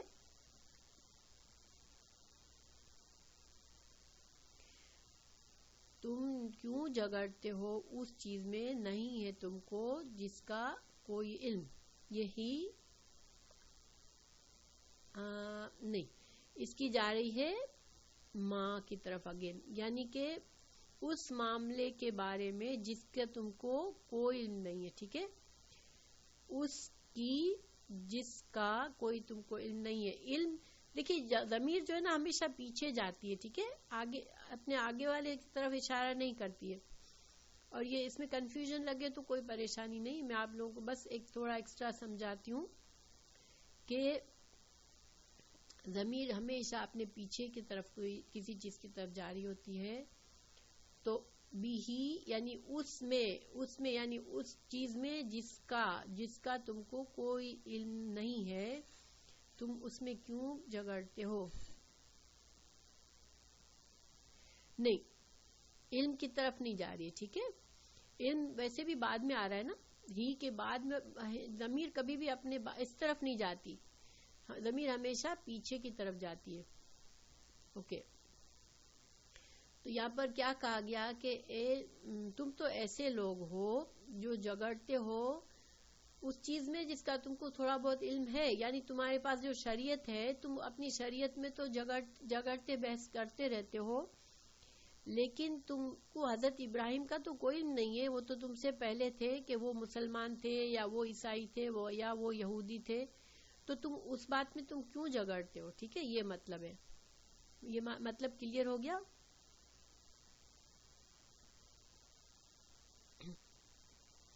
پھر واللہ، اور اللہ تعالیٰ، یعلم، جانتا ہے، وانتم لا تعلمون، اور علم اللہ کے پاس ہے. اللہ جانتا ہے کہ حضرت ابراہیم کیا تھے. اور حضرت ابراہیم علیہ السلام کے بارے میں سورہ بقرہ میں بھی یہ آیت تھی کہ قولوا ہدی او نصارى تہتدوا، کہ یہود اور نصارہ نے کہا کہ تم یہودی ہو جاؤ اور نصارہ ہو جاؤ تو تم ہدایت پالو گے. تو اللہ تعالیٰ نے جواب کیا دیا تھا؟ بل ملت ابراہیم حنیفا وما کان من المشرکین، نہیں بلکہ ملت ابراہیم علیہ السلام کے طریقے پر ہم ہیں، جو کہ وہ شرک کرنے والے نہیں تھے. ٹھیک ہے، تو یہ سیم مطلب ہے یہاں پر بھی کہ حضرت ابراہیم علیہ السلام جو تھے، ما کانا، اگلی آیت میں سیم چل رہا ہے کہ ما کانا، نہیں تھے، ابراہیم علیہ السلام یہودین، یہودی، ولا، اور نہ نصرانین یا نصرانی. یعنی کہ ابراہیم علیہ السلام، ہاں بالکل، تو ابراہیم علیہ السلام نہ تو یہودی تھے نہ نصرانی تھے، لیکن وہ کون تھے؟ لیکن کانا تھے حنیفن، یکسو. حنیف کہتے ہیں کسی طرف مائل ہو گئے. ٹھیک ہے، یعنی کہ انہوں نے شرک کو چھوڑ کر پوری طرح اسلام کی طرف، فرما برداری کی طرف مائل تھے وہ. تو حنیفن، یکسو تھے، بالکل ساری چیزوں سے بے نیاز ہو کر وہ اللہ کے فرما بردار تھے، مسلمان تھے. تو یہاں پر یہ بات واضح کر دی گئی کہ حضرت ابراہیم علیہ السلام جو تھے وہ نہ یہودی تھے نہ عیسائی تھے، بلکہ وہ مسلمان تھے. اور اگر تم اپنے دین کو نہیں بدلتے تو تم بھی مسلمان ہی ہوتے، اس لیے کہ اللہ کا سچا دین ہی اسلام ہے. ٹھیک ہے، وما کانا، اور نہ تھے وہ، من المشرکین، مشرکوں میں سے نہیں تھے. انہوں نے دین کو نہیں بگاڑا تھا، انہوں نے اللہ کے ساتھ کسی کو شریک نہیں کیا تھا. تو پھر اننا، بے شک، اولا، قریب ترین. اولا جو ہے نا اس طرح ہے جیسے اکبر کہتے ہیں. اکبر کیا ہوتا ہے؟ سب سے بڑا. ٹھیک ہے، افضل کیا ہوتا ہے؟ سب سے افضل. تو اسی طرح ولی سے، ولی ہوتا ہے جو قریب ہوتا ہے. ٹھیک ہے، تو اولا، سب سے قریب، یہ مطلب ہے یہاں پر. ٹھیک ہے، اولا، یہ اکبر، افضل، یہ اس میں تفضیل کے وزن پر ہے. اولا، قریب ترین. ہاں، بے شک قریب ترین، الناسی، لوگوں میں سے، بی ابراہیم، ابراہیم علیہ السلام کے، للذین، البتہ وہ لوگ ہیں، اتبعوہ، جنہوں نے پیروی کی اس کی. اتبعو، یہ جمع ہے، انہوں نے پیروی کی، ہو، اس کی. ٹھیک ہے، اس کو اتبعو پڑھیں گے، اتبعوہ، جنہوں نے پیروی کی اس کی، وہذا النبی، اور یہ نبی صلی اللہ علیہ وسلم، والذین، اور لوگ، آمنو، جو ایمان لائے۔ تو یہاں پر کیا مطلب ہوا کہ چونکہ یہود اور نصارہ دعویٰ کر رہے تھے کہ ابراہیم علیہ السلام ہم سے قریب ہے، وہ ہم میں سے ہیں، ہمارے دوست ہیں، ہم ان کے طریقے پر ہیں، تو اللہ تعالیٰ نے کیا فرمایا کہ نہیں، یہود اور نصارہ تمہارا طریقہ شرک کا ہے، اور حضرت ابراہیم علیہ السلام مسلمان تھے۔ ہو از گوئنگ ٹو ابراہیم، ایک منٹ، اتبعوہ، ہاں بالکل ماشاءاللہ، یہ جو ضمیر ہے یہ یہاں جا رہی ہے ابراہیم کی طرف، ٹھیک ہے، کہ پیروی کی ابراہیم کے طریقے کی۔ تو اللہ تعالیٰ یہ فرما رہے ہیں کہ ابراہیم علیہ السلام کے جو پیروی کرنے والے لوگ تھے، جو ان سے قریب تھے، وہ کون تھے؟ جنہوں نے حضرت ابراہیم کے زمانے میں ان کی پیروی کی اور ان کے طریقے پر چلے، اور پھر اب یہ نبی جو محمد صلی اللہ علیہ وسلم ہیں وہ بھی شرک نہیں کرتے، جسے حضرت ابراہیم علیہ السلام حنیف تھے، یکسو مسلمان تھے، اسی طرح یہ نبی بھی مسلمان ہیں اور یکسو ہیں، اور وہ والذین آمنوا، اور وہ لوگ جو کہ اس نبی پر ایمان لائے صلی اللہ علیہ وسلم۔ تو اللہ تعالیٰ نے کیا ڈکلیئر کر دیا یہاں پر کہ حضرت ابراہیم علیہ السلام سے قریب ترین کون ہیں؟ ان کے اپنے جنہوں نے ان کے زمانے میں ان کی پیروی کی، اور جو یہ نبی صلی اللہ علیہ وسلم ہے وہ، اور اس کے بعد ان کی امت جو آپ کو مانتے ہیں وہ سب حضرت ابراہیم کی ملت پر ہیں، حضرت ابراہیم کے طریقے پر ہے۔ اور اس کے مطلب یہاں پر کیا ہے کہ جس طرح حضرت ابراہیم علیہ السلام شرک سے بچ کر رہے، اسی طرح یہ نبی صلی اللہ علیہ وسلم اور ان کی امت بھی شرک نہیں کرتی، تو یہ ان سے زیادہ قریب ہے، تم ان سے زیادہ قریب نہیں ہو۔ اور یہاں پر ایک سائیڈ میں مطلب کیا نکلتا ہے کہ دیکھیں ہم کتنے سالوں بعد ہیں رسول اللہ صلی اللہ علیہ وسلم کے بعد، ٹھیک ہے نا، لیکن اللہ تعالیٰ نے یہ ایک خوبی دی ہے کہ جو اپنا ایمان کامل کر لے، جو اپنے دین کو اللہ کے بالکل فرما بردار ہو جائے، تو آخرت میں وہ انبیاء اور صدیقین اور صالحین کے ساتھ ہو جائے گا۔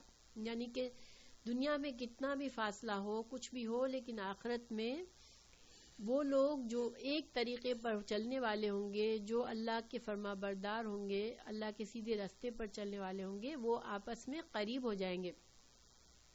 یہ حدیث بھی ہمیں ملتی ہے کہ ایک صحابی رسول صلی اللہ علیہ وسلم نے کو یہ خواہش تھی کہ میں تو ایک عام انسان ہوں، آپ نبی ہیں، تو میں آپ کے قریب کیسے ہو سکوں گا؟ تو وہاں بھی بتایا گیا تھا کہ جو جس کے ساتھ جس سے محبت رکھتا ہے اسی کے ساتھ رہے گا۔ تو انشاءاللہ اللہ تعالی ہمیں بھی آپ صلی اللہ علیہ وسلم کی وہ محبت دے کہ ہم آپ کے طریقے پر چلیں، آپ کی پیروی کریں، تو انشاءاللہ پھر قیامت میں ہم کو بھی قربت حاصل ہو سکتی ہے، ہم بھی انبیاء کے جیسے مطلب مقربین میں ہو سکتے ہیں۔ تو اللہ تعالی ہم سب کا ایمان کامل کر دے انشاءاللہ، آمین۔ کہ دنیا میں دیکھیں ہمیں یہ بات بہت امپورٹنٹ، بہت یاد رکھنے کی ہے کہ جن کی ہم صحبت رکھتے ہیں، جن کے ساتھ زیادہ سے زیادہ وقت گزارتے ہیں اور جن سے زیادہ محبت دل میں ہوگی، آخرت میں ہمیں اللہ تعالیٰ انہی لوگوں کے ساتھ رکھے گا۔ تو ہمیں چاہیے کہ ہم اپنی محبت کا معیار ایسا سیٹ کریں کہ جو اللہ سے قریب لوگ ہیں ہم ان سے محبت کریں، تاکہ ہم انشاءاللہ ان کے قریب ہوں گے۔ تو یہ محبت جو ہے، اسی لیے ہم رسول اللہ صلی اللہ علیہ وسلم سے محبت اتنی کرتے ہیں انشاءاللہ کہ ہمیں بھی ان کی قربت حاصل ہو، آمین۔ پھر واللہ، اور اللہ تعالیٰ، ولی المؤمنین، اب اللہ تعالیٰ نے خود بھی ڈکلیئر کر دیا کہ میں خود بھی ولی ہوں مومنین کا، یعنی کہ حضرت ابراہیم علیہ السلام کے دوست بھی وہی ہیں جو شرک نہیں کرتے، جو ان کے طریقے پر چلتے ہیں۔ اور پھر دوسرا فائدہ کیا ہے سب سے بڑا، کہ اللہ بھی انہی کا دوست ہے، ٹھیک ہے، یعنی اللہ بھی ان لوگوں کا دوست نہیں ہے جو شرک کرتے ہیں، بلکہ جو ایمان لاتے ہیں، جو حضرت ابراہیم علیہ السلام کے طریقے پر چلتے ہیں، بالکل خالص اپنے آپ کو خالص کر دیتے ہیں اللہ کے لیے، تو اللہ بھی ان کا دوست ہے۔ پھر وما یضلون، اور نہیں وہ گمراہ کرتے مگر، اور نہیں یہاں پر سوری، ودت چاہتا ہے، ٹھیک ہے، یہ ودت تا پر سکون کیوں ہے؟ کوئی مجھے بتا سکتا ہے؟ ودت چاہتا ہے،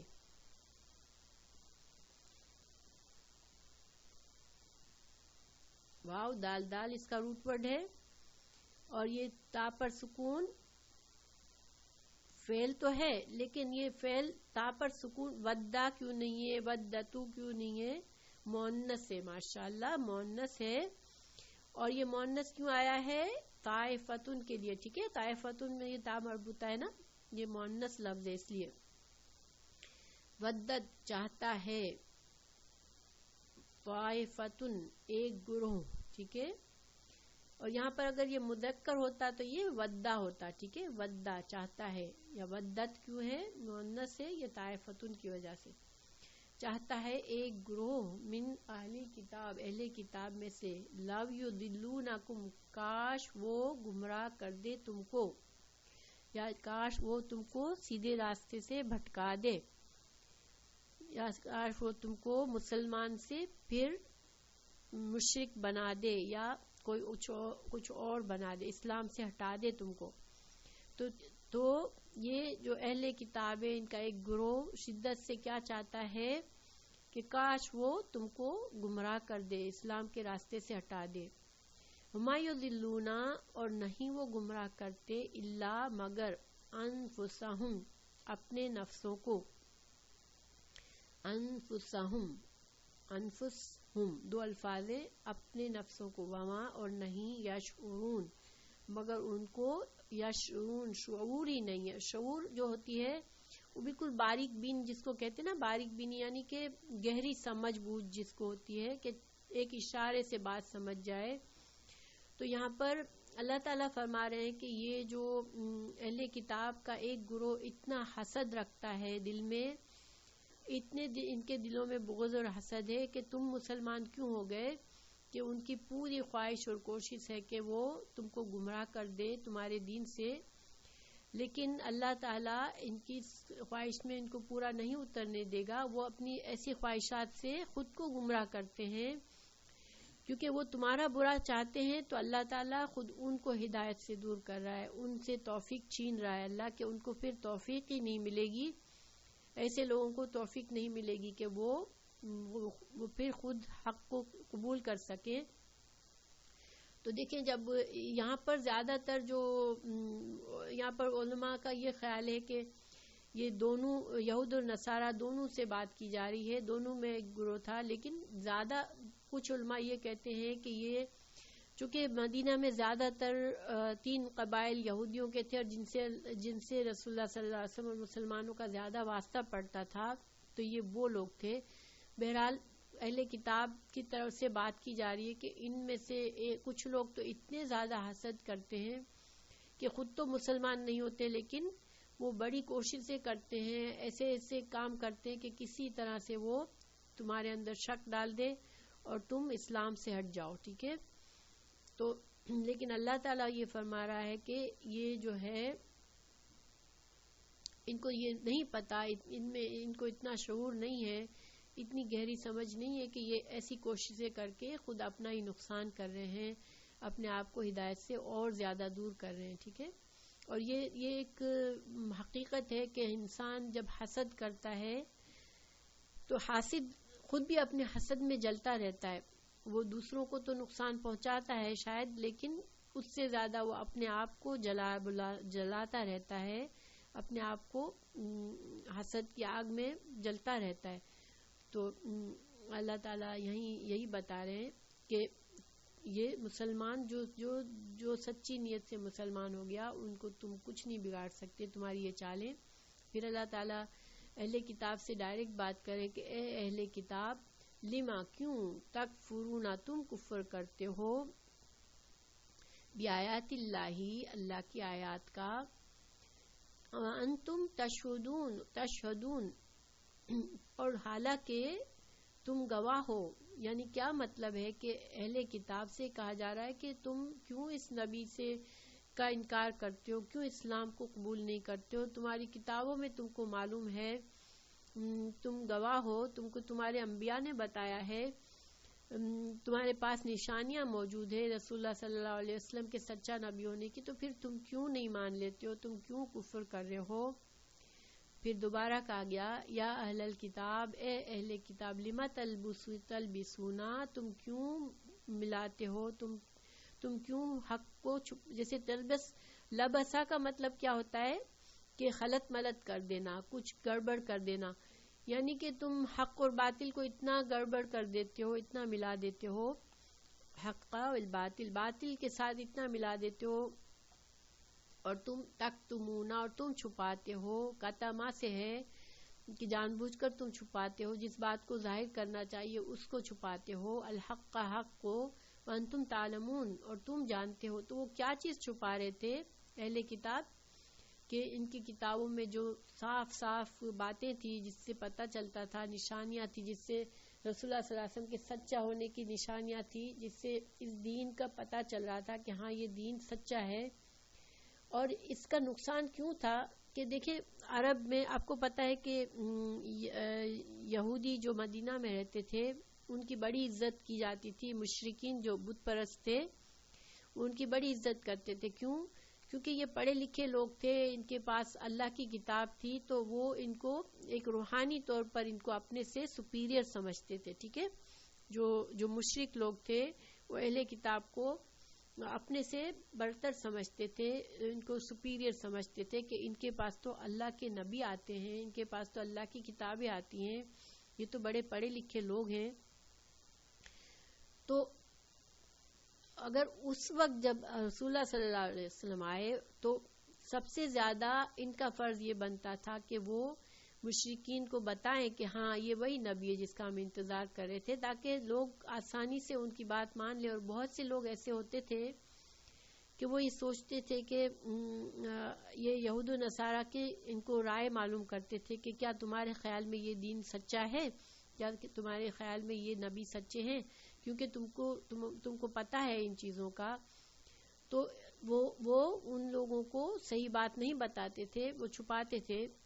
تو اللہ تعالیٰ ان کو یہاں پر تنقید کر رہے ہیں کہ تم ایسا کیوں کرتے ہو جبکہ تم جانتے ہو، تم پہچان گئے ہو اس نبی کو، تم پہچان گئے ہو، تو تم کیوں ایسا کر رہے ہو؟ اور تم کوشش کر رہے ہو کہ جو لوگ مسلمان ہونا چاہ بھی رہے ہیں تم ان کو بھی روک رہے ہو اپنے اس رویے سے۔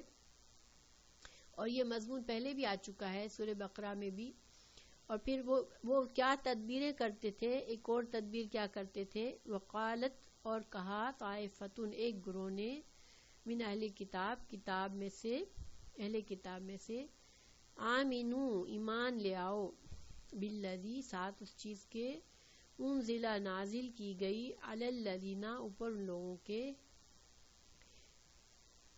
آمنو، جو ایمان لے آئے، یعنی اللہ کے رسول کی صلی اللہ علیہ وسلم کی جو باتیں اللہ کے رسول صلی اللہ علیہ وسلم لائے، جو اسلام کی دعوت دی، تم اس کو صبح کے وقت قبول کر لو، ٹھیک ہے؟ یہ ایک ان کی چال تھی۔ وہ کیا کرتے تھے کہ جو علماء تھے وہ اپنے لوگوں کو سکھا کر بھیجتے تھے کہ تم جھوٹ موٹ ایمان لے آؤ صبح کے وقت، ٹھیک ہے؟ پھر وجہن نہار، وجہ کہتے ہیں چہرہ، تو نہار صبح کا وقت، یعنی کہ دن کا چہرہ سے مطلب کیا ہے کہ صبح کا وقت، ظاہر جب رات سے صبح نمودار ہوتی ہے تو ایک طرح سے چہرہ اس کو کہا گیا، ٹھیک ہے؟ تو دن کے چہرہ یعنی کہ صبح کے وقت تم ایمان لے آؤ، وقفرو، پھر دن میں تم نمازیں پڑھو اور ان کی مجلس اٹینڈ کرو، اور پھر کیا کرو، وقفرو، اور انکار کر دو، آخرہ، رات اس کے دن کے آخری حصے، آخرہ، ہو کی ضمیر کہاں جا رہی ہے؟ نہار کی طرف، ٹھیک ہے؟ یعنی وجہن نہار اور آخرہ، ہاں ماشاءاللہ، یعنی دن کے اختتام تک ہوتے ہوتے تم پھر سے اس دین کا انکار کر دو، لعلہم یرجعون، تاکہ وہ سے مطلب، یہاں وہ سے مطلب ہے جو لوگ صحیح، جو مسلمان تھے، جو اسلام لائے تھے، نئے مسلمان تھے، ان کی طرف جا رہا ہے، ٹھیک ہے؟ لعلہم یرجعون، تو وہ لوٹ جائیں، یعنی کہ دوبارہ سے وہ شرک میں لوٹ جائے. یہ کیا چال تھی کہ ان کے علماء ان کے عام لوگوں کو یہ کہتے تھے کہ تم دیکھو، اگر تو تم بالکل انکار جیسے کر دیا تو اس کا مطلب ہے کہ کچھ لوگ یہ کہیں گے کہ یہ لوگ ضد میں انکار کریں، ہے نا. تو اگر تم ان کی دعوت کو مان لو گے اور پھر بولو گے نہیں نہیں ہم نے تو اس کی نمازیں بھی پڑھی، ہم نے تو ان کی باتیں بھی سنی، مگر یہ تو صحیح نہیں ہے، اور تم شام کو انکار کر دو کہ نہیں نہیں یہ صحیح دین نہیں ہے، تو جو نئے مسلمان ہوئے ہوں گے جن کو ابھی اتنا ایمان مضبوط نہیں ہوا، وہ لوگ بھی کنفیوز ہو جائیں گے کہ دیکھو یہ تو پڑھے لکھے لوگ ہیں، یہ اہل کتاب ہیں، اگر وہ لوگ دین میں آ کر سمجھ گئے کہ یہ دین سچا دین نہیں ہے اور واپس اپنے دین میں چلے گئے، تو اس کا مطلب ہے کہ ہم نے بھی غلط کیا ہے، ہم بھی اپنے دین سے پھر جائیں. یہ مطلب ہے. یہ بات کلیئر ہوئی، سمجھ میں آئی بات کہ ان کی یہ چال میں کیا مطلب تھا؟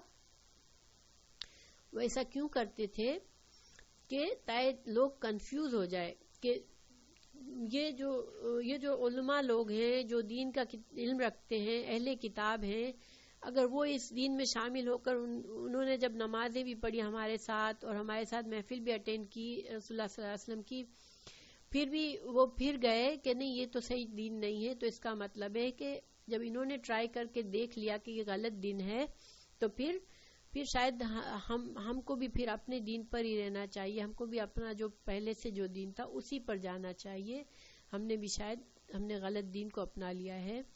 تو یہ کنفیوز کرنا چاہتے تھے، اس طرح کی چالیں چلتے تھے. ٹھیک ہے. تو پھر وہ ان کے علماء ان کے اپنے لوگوں سے کیا کہتے تھے، اپنے یہودیوں سے کیا کہتے تھے کہ تم یہ سب تو کرو، ٹھیک ہے، کہ مسلمان بنو، جھوٹ موٹ کے مسلمان بنو، اور پھر تم انکار کر دو کہ شاید اس سے دوسرے لوگ بھی شک میں پڑ جائیں، لیکن تم خود کیا کرنا، ولا اور نہ تؤمنو، نہ تم ایمان لانا، نہ تم یقین کرنا. یہ مطلب ہے. ٹھیک ہے. نہ تم یقین کرنا، الا مگر، لیمن واسطے اس کے جو تبعا پیروی کرے، دینکم تمہارے دین کی، یعنی تمہارے دین کے جو علماء ہیں یا تمہارے دین کے جو لوگ ہیں ان کے علاوہ صحیح دل سے تم پیروی کسی کی مت کرنا. یہ مطلب ہے. ٹھیک ہے. یعنی آپ صلی اللہ علیہ وسلم کی محفل میں جاؤ یا جھوٹ موٹ کا ایمان لے آؤ، مگر اصل ایمان اور یقین تم صرف ان پر کرنا جو کہ یہودی ہیں اور جو تمہارے دین کے لوگ ہیں، انہی کی بات کو یقین کرنا. قل، اللہ تعالیٰ نے فرمایا کہہ دیجئے، انا بے شک، الہدا ہدایت تو، ہدی اللہ اللہ ہی کی ہدایت ہے. اب دیکھیں یہ جو آیت ہے نا یہ تھوڑی بڑی کمپلیکس ہے. اوکے. اس میں یہاں سے بات شروع ہوئی، پھر بیچ میں ایک جملہ آ گیا. عام طور پر کلام کیسے چل رہا ہوتا ہے کہ جب تک بات کمپلیٹ ہو جاتی ہے چھوٹے چھوٹے جملوں سے اسی بات پر بات کی جا رہی ہوتی ہے. یہاں پر بات تو یہودیوں کی تھی کہ یہودی علماء نے کیا کہا کہ تم صبح میں ایمان لاؤ، شام میں پھر جاؤ، اور لیکن تم جو ہے اصل ایمان تمہارا تم یہودی ہی رکھنا، یہودیت ہی رکھنا. اور یہ بھی کہتے تھے کہ یہودیوں کے لیے جائز نہیں ہے کہ وہ کسی اور کی بات دین کو جیسے کہ تصدیق کرے. ٹھیک ہے. کسی اور رسول کی تصدیق کرنا جائز نہیں ہے تمہارے لیے. تو ابھی آگے بھی ان کی بات چل رہی ہے، لیکن بیچ میں اللہ تعالیٰ نے ایک جملہ معترضہ اپنی طرف سے ڈال دیا کہ آپ یا نبی صلی اللہ علیہ وسلم آپ ان سے کہہ دیں کہ اصل ہدایت تو اللہ ہی کی ہدایت ہے. تو اس کو عربی گرامر میں جملہ معترضہ کہتے ہیں. جملہ معترضہ وہ ہوتا ہے جس کا تعلق آگے اور پیچھے کے جملے سے نہیں ہوتا ہے، ڈائریکٹ تعلق نہیں ہوتا ہے. ٹھیک ہے. تو یہاں پر کیا مطلب ہے اس آیت کا؟ اس کے دو مطلب نکالے گئے ہیں. ٹھیک ہے. میں انشاءاللہ اس کی پوری آیت کرنے کے بعد آپ کو اس کی تفصیل بتاتی ہوں کہ پھر آگے ہے ان، یہ کہ ہاں میں انشاءاللہ اس کو پوری کو دوبارہ سے بتاؤں گی انشاءاللہ. یہ کہ تُؤْتَا دیا جائے، یؤتا دیا جائے، یہ مجہول ہے، فعل مجہول ہے، دیا جائے. احدن کوئی ایک، مثلا ما مانن، ماں جو اوتی تم جو دیے گئے تم، او یحاجوکم یا وہ جھگڑا کریں تم سے. یحاجوکم تو یحاجو یہ کون جو جھگڑا کرے؟ وہ جو مسلمان ہو گئے ہیں وہ، ٹھیک ہے، تم سے جھگڑا کریں یعنی کہ تمہارے خلاف حجت پیش کریں عند ربکم آخرت میں. یعنی کہ کیا مطلب ہوا اس آیت کا کہ تم جو ہے یہ اعتراف نہ کرنا کہ دیا جائے کوئی ایک مانند جس کے جو تم دیے گئے، یعنی کہ جو رسالت بنی اسرائیل میں آئی، جو انبیاء اور کتابیں بنی اسرائیل میں آئی، نبوت جو بنی اسرائیل میں آئی، ایسی نبوت بنی اسماعیل میں یا کہیں اور اللہ تعالیٰ دے ہی نہیں سکتا. یعنی یہ کہہ رہے ہیں یہودی علماء کہ تم یہ دل میں یقین رکھنا، اپنے لوگوں سے یہ کہہ رہے ہیں، اور تم دوسروں سے بھی یہ کہنا، اس کا اعتراف مت کرنا مسلمانوں سے کہ اس کے چانسز بھی ہیں کہ اللہ نے بنی اسرائیل کو نبوت دی تو بنی اسماعیل کو بھی دے سکتے ہیں. تم یہ کبھی بھی ایکسپٹ مت کرنا اور نہ خود بھی یہ بلیو نہیں کرنا، یہ کہہ رہے ہیں. ٹھیک ہے، ان یوتیا کے دیا جائے، ان یوتا کے دیا جائے، احدن کوئی ایک، مثلا مانند ماں جو یعنی نبوت، جو نبوت تم کو دی گئی، ایسی نبوت اس کے کوئی چانس نہیں ہے کہ وہ اللہ تعالیٰ بنی اسرائیل کے علاوہ کسی اور کو نبوت دے. کیونکہ ان کا کیا دعویٰ تھا کہ بنی اسرائیل تو اللہ کے چوزن پیپل ہیں، ہم انبیاء کی اولاد ہیں، تو ہم پر جو نعمتیں کی اللہ نے وہ اللہ بنی اسماعیل پر کر ہی نہیں سکتے، کیونکہ بنی اسرائیل اللہ کے پسندیدہ اور چوزن بندے ہیں. تو ایک طرح سے ان کے علماء جو ہیں وہ عام لوگوں کو یہ کہہ رہے ہیں کہ تم جھوٹ موٹ تو کہو ان کو جا کر کہ ہم ایمان لائے ہو، پھر شام میں پھر دوبارہ اپنے دین پر آ جاؤ، اور تم صحیح پیروی، صحیح دل سے یقین صرف اپنے دین پر رکھنا، اور جو تمہارے دین والے ہیں ان کی بات پر یقین رکھنا، اور تم خود بھی یہ بلیو مت کرنا کہ کبھی بنی اسرائیل کی طرح کوئی اور کسی اور کو بھی اللہ نعمت دے سکتا ہے نبوت کی. ٹھیک ہے، یہ مطلب ہے. اور تم اگر ایسا کرو گے تو پھر کیا ہو سکتا ہے، یحاجوکم وہ جھگڑا کریں تم سے، وہ حجت پیش کریں تمہارے بارے میں عند ربکم تمہارے رب کے پاس. تو یہاں پر علماء یہ سمجھا رہے تھے اپنے لوگوں کو کہ تم اگر اس بات کو تسلیم کر لو گے مسلمانوں کے سامنے کہ ہاں یہ جو نبی ہے اس کی نشانیاں ہماری کتابوں میں تھی، اور یہ نبی آنے والے تھے، اور یہ وہی نبی ہے، اور اللہ تعالیٰ نے جس طرح بنی اسرائیل کو نعمت دی نبوت کی، اس طرح کی نعمت اللہ تعالیٰ بنی اسماعیل کو بھی دے سکتے ہیں.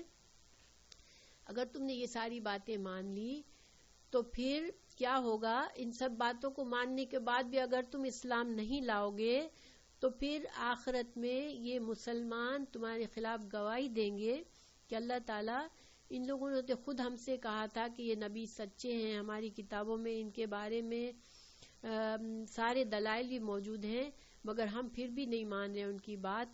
تو پھر ایک طرح سے اللہ کے سامنے بھی تم مجرم بن جاؤ گے، ایک تمہارے پاس ثبوت، تمہارے خلاف ایک ثبوت ہو جائے گا اللہ کے سامنے بھی.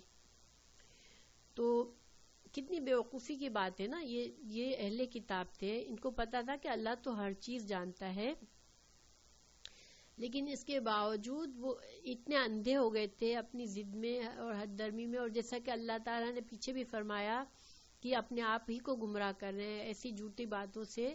تو سچی بات یہ کہ جب انسان اتنا گمراہ ہو جاتا ہے وہ بیوقوف بھی ہو جاتا ہے کہ اس کو واضح صاف بات بھی سمجھ نہیں آتی. دیکھیں کہ یہ تو کتنی بیوقوفی کی بات ہے کہ ان کو یہ ڈر ہے کہ اللہ تعالیٰ جو ہے اگر ہم نے مسلمانوں کے سامنے ان باتوں کو بتا دیا جو رسول اللہ صلی اللہ علیہ وسلم کے بارے میں ہماری کتابوں میں ہیں، اور ہمیں یہ پتا ہے کہ یہ رسول سچے ہیں اور ہم نہیں مان رہے، تو پھر مسلمان کیا کریں گے کہ ایک تو دنیا میں ہم کو جو بڑا سمجھتے ہیں، ہمارے پاس یہ آتے ہیں، ریلیجیس اتھارٹی ہم کو ملی ہوئی ہے، وہ ختم ہو جائے گی.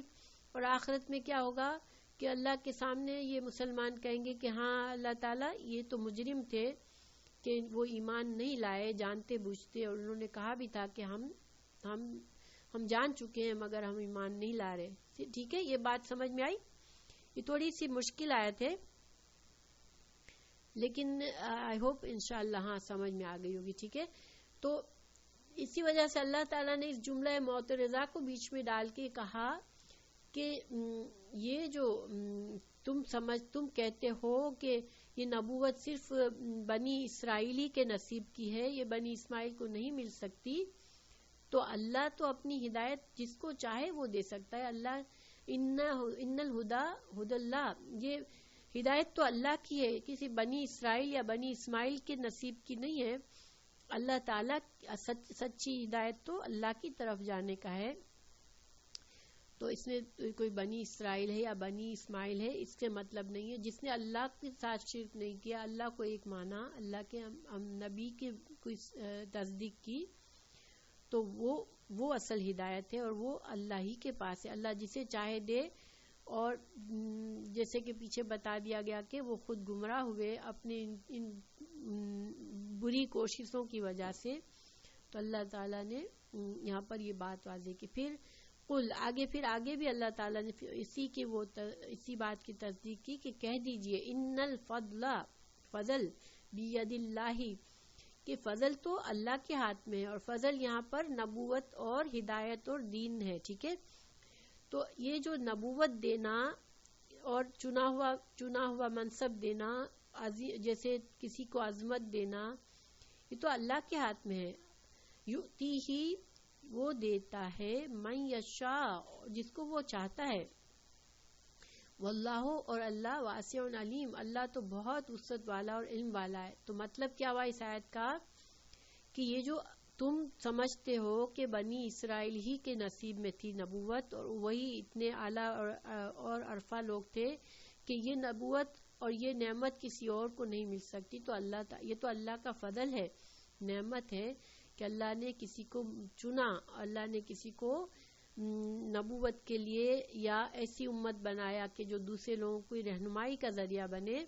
تو تم کو بھی پہلے چنا تھا اللہ نے، اور تم کو بھی یہ منصب دیا تھا، لیکن اب جو ہے اللہ تعالیٰ نے یہ منصب بنی اسماعیل کو دے دیا کہ تم اس کے قابل نہیں تھے، اس نعمت کے قابل. تو یہ تو اللہ کا فضل ہے. اللہ تعالیٰ جس کو چاہے اس کو درجہ دے سکتا ہے، جس کو چاہے اس کو اپنا فضل دے سکتا ہے. اور یہاں پر ہمارے لیے ایک اہم بات ہمیں یہ پتہ چلتی ہے کہ اللہ کے دین کی صحیح سمجھ یہ اللہ کا بہت بڑا فضل ہے، اور یہ اللہ جسے چاہے اسے دے، اور اللہ تعالیٰ اس کو دیتا ہے. اللہ تعالیٰ واسع علیم ہے. اللہ کی وسعت، اللہ کی جو رحمت اور فضل ہے وہ تو بہت وسیع ہے. یہ تھوڑی ہے کہ بنی اسرائیل کو دے دی تو اب ختم ہوگی، اب وسعت نہیں ہے کہ کسی اور کو دے. اللہ تو وسیع ہے، اللہ کی فضل وسیع ہے، وہ جس کو چاہے دے، اور اللہ علیم ہے، اللہ جانتا ہے کس کو دینا ہے. ٹھیک ہے، یہ دو مطلب یہاں پر آئے ہیں، وسیع اور واسع اور علیم کے مطلب یہاں پر آیا ہے کہ اللہ اپنے علم سے دیتا ہے، اللہ کے جو فضل ہے، اللہ کی ہدایت ہے وہ تو وسیع ہے. اللہ جس کو چاہے دے سکتا ہے، اور اللہ اس کو دیتا ہے جس کو اللہ اس کے قابل سمجھتا ہے. ٹھیک ہے، یہ اللہ کا علم ہے. تو بنی اسرائیل نے اس قابل اپنے آپ کو ثابت نہیں کیا، تو اب یہ نعمت اللہ نے بنی اسماعیل کو دے دی، تو یہ اللہ کا علم تھا. یہ بات کلیئر ہوگی؟ اس میں کہیں کوئی پریشانی تو نہیں ہے؟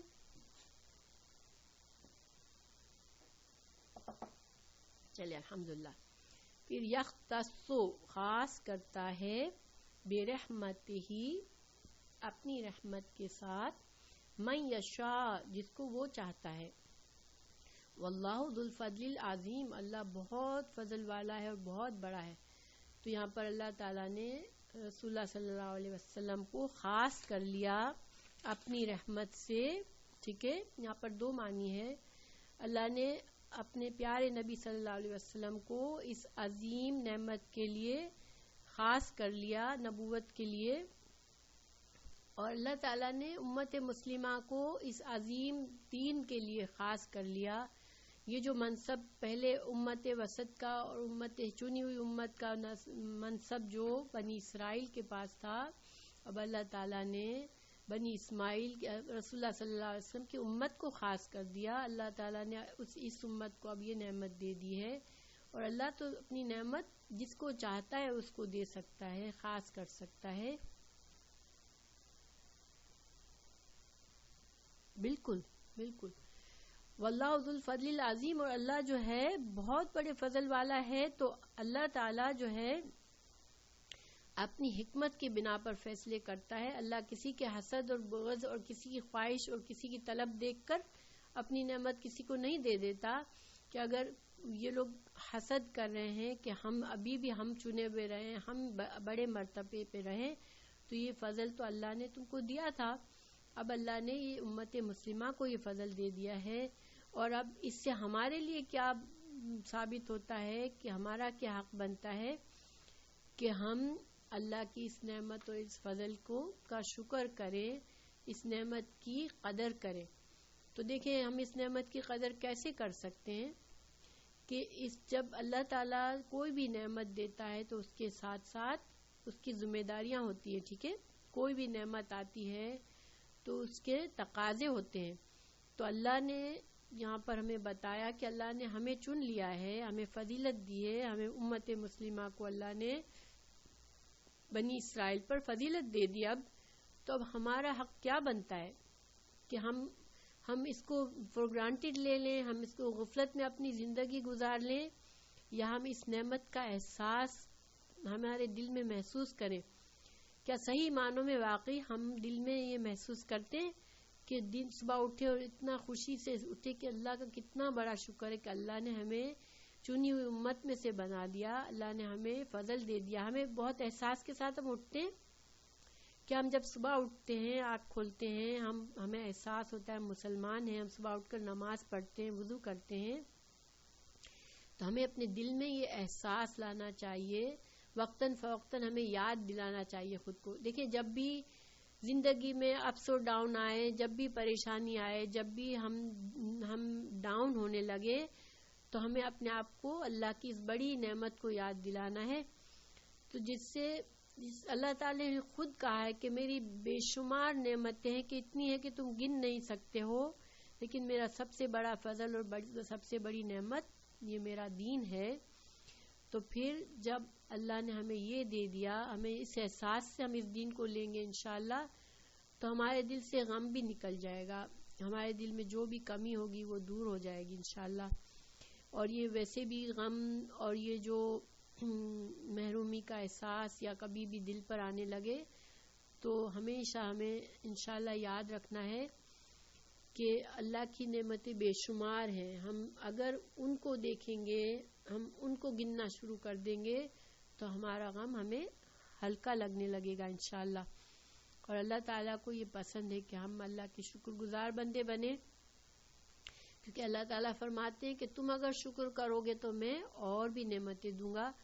تو انشاءاللہ اللہ تعالیٰ ہمیں ایسا بنائے کہ ہم اللہ کی ہر مرضی، ہر رضا پہ راضی ہونے والے بن جائیں، اور ہم اس دین کو اللہ کی امانت، اللہ کی نعمت سمجھیں، اور ہم خود کو بھی زیادہ سے زیادہ اس دین کا علم سکھائیں، اور اپنے ہر جو بھی عقیدہ ہے ہمارا، جو بھی عبادت ہے، ان کو ہم اللہ کی مرضی کے مطابق کر لیں انشاءاللہ، اور پھر ہم اس فریضے کو آگے تک پہنچائیں۔ چاہے دیکھیں زندگی میں ایک اپنے آپ سے وعدہ کر لیں کہ چاہے ایک بندے کو بھی، لیکن آپ کو اللہ کی بات ضرور پہنچانی ہے، چاہے ایک بات پہنچائے، چھوٹی سی بات پہنچائے، ایک اچھی بات بتائیں، لیکن انشاءاللہ یہ فریضہ ضرور ادا کرنا ہے، تاکہ ہمارا نام ان لوگوں میں شامل ہو جائے جو کہ اللہ کے اس دین کی چنی ہوئی امت میں ہمارا نام شامل ہو جائے، ٹھیک ہے؟ ہاں بالکل، ہم اپنی ڈیوٹی ضرور ادا کریں تاکہ ہم اللہ کے شہداء میں شامل ہو جائے۔ دیکھیں قیامت کے دن اللہ تعالی ہمیں یہ اعزاز دے گا امت مسلمہ کو، کہ ہم گواہی دیں گے اور امتوں پر تو ہمیں اللہ تعالیٰ ان گواہی دینے والوں میں بنا لے. اس لیے کہ حضرت عیسیٰ کے جو حواری تھے انہوں نے بھی یہ دعا مانگی تھی کہ اللہ ہمیں ان لوگوں میں شامل کر لے, امت مسلمہ کے جو لوگ گواہی دیں گے ہمیں ان میں شامل کر لے. تو ہم تو ہیں ہی امت مسلمہ میں. تو انشاءاللہ ہمیں یہ یاد رکھنا ہے کہ ہم جب تک ہم تھوڑی سی بھی کوشش نہیں کریں گے کہ اس دین کو صحیح سیکھیں اور کسی ایک کو بھی کچھ بتائیں, جب تک ہم نے حق ادا نہیں کیا ہے, ٹھیک ہے. تو انشاءاللہ ہمیں ضرور کوشش کرنی ہے. دیکھیں ہر انسان عالم نہیں بن جاتا, نہ ہر انسان دنیا کو بدل نہیں سکتا. بس ہم اپنے آپ کو سیدھا کرنے کی کوشش بھی کریں گے تو ہم اپنے آپ کو بھی پورا سیدھا نہیں کر سکیں گے, ٹھیک ہے. لیکن ہمیں کوشش ضرور کرنی ہے اور اللہ سے دعا ضرور مانگنی ہے. تو انشاءاللہ اسی میں ہماری نجات ہو جائے گی, اسی میں ہماری کامیابی ہو جائے گی انشاءاللہ. اور اللہ تعالی ہمیں کامیابی عطا کرے, آمین. تو دعاؤں میں یاد رکھیں, بہت زیادہ دعاؤں کی ضرورت ہے کہ اللہ تعالی ہمیں ہمارے دلوں کو مایوسیوں سے بچائے, کہ ہمارے دلوں میں جو بھی غم ہو, جو پریشانی ہو, جو مایوسی ہو, مشکلات ہو, جس میں ہم کھو کر ہم اللہ کی ناشکری کر بیٹھتے ہیں یا ہم اللہ سے غافل ہو جاتے ہیں, تو اللہ تعالیٰ ہمیں ان سب سے بچائے اور اللہ تعالیٰ ہمیں اس نعمت کا شکر گزار بنائے, آمین. جزاک اللہ خیر. انشاءاللہ کل ملاقات ہوگی.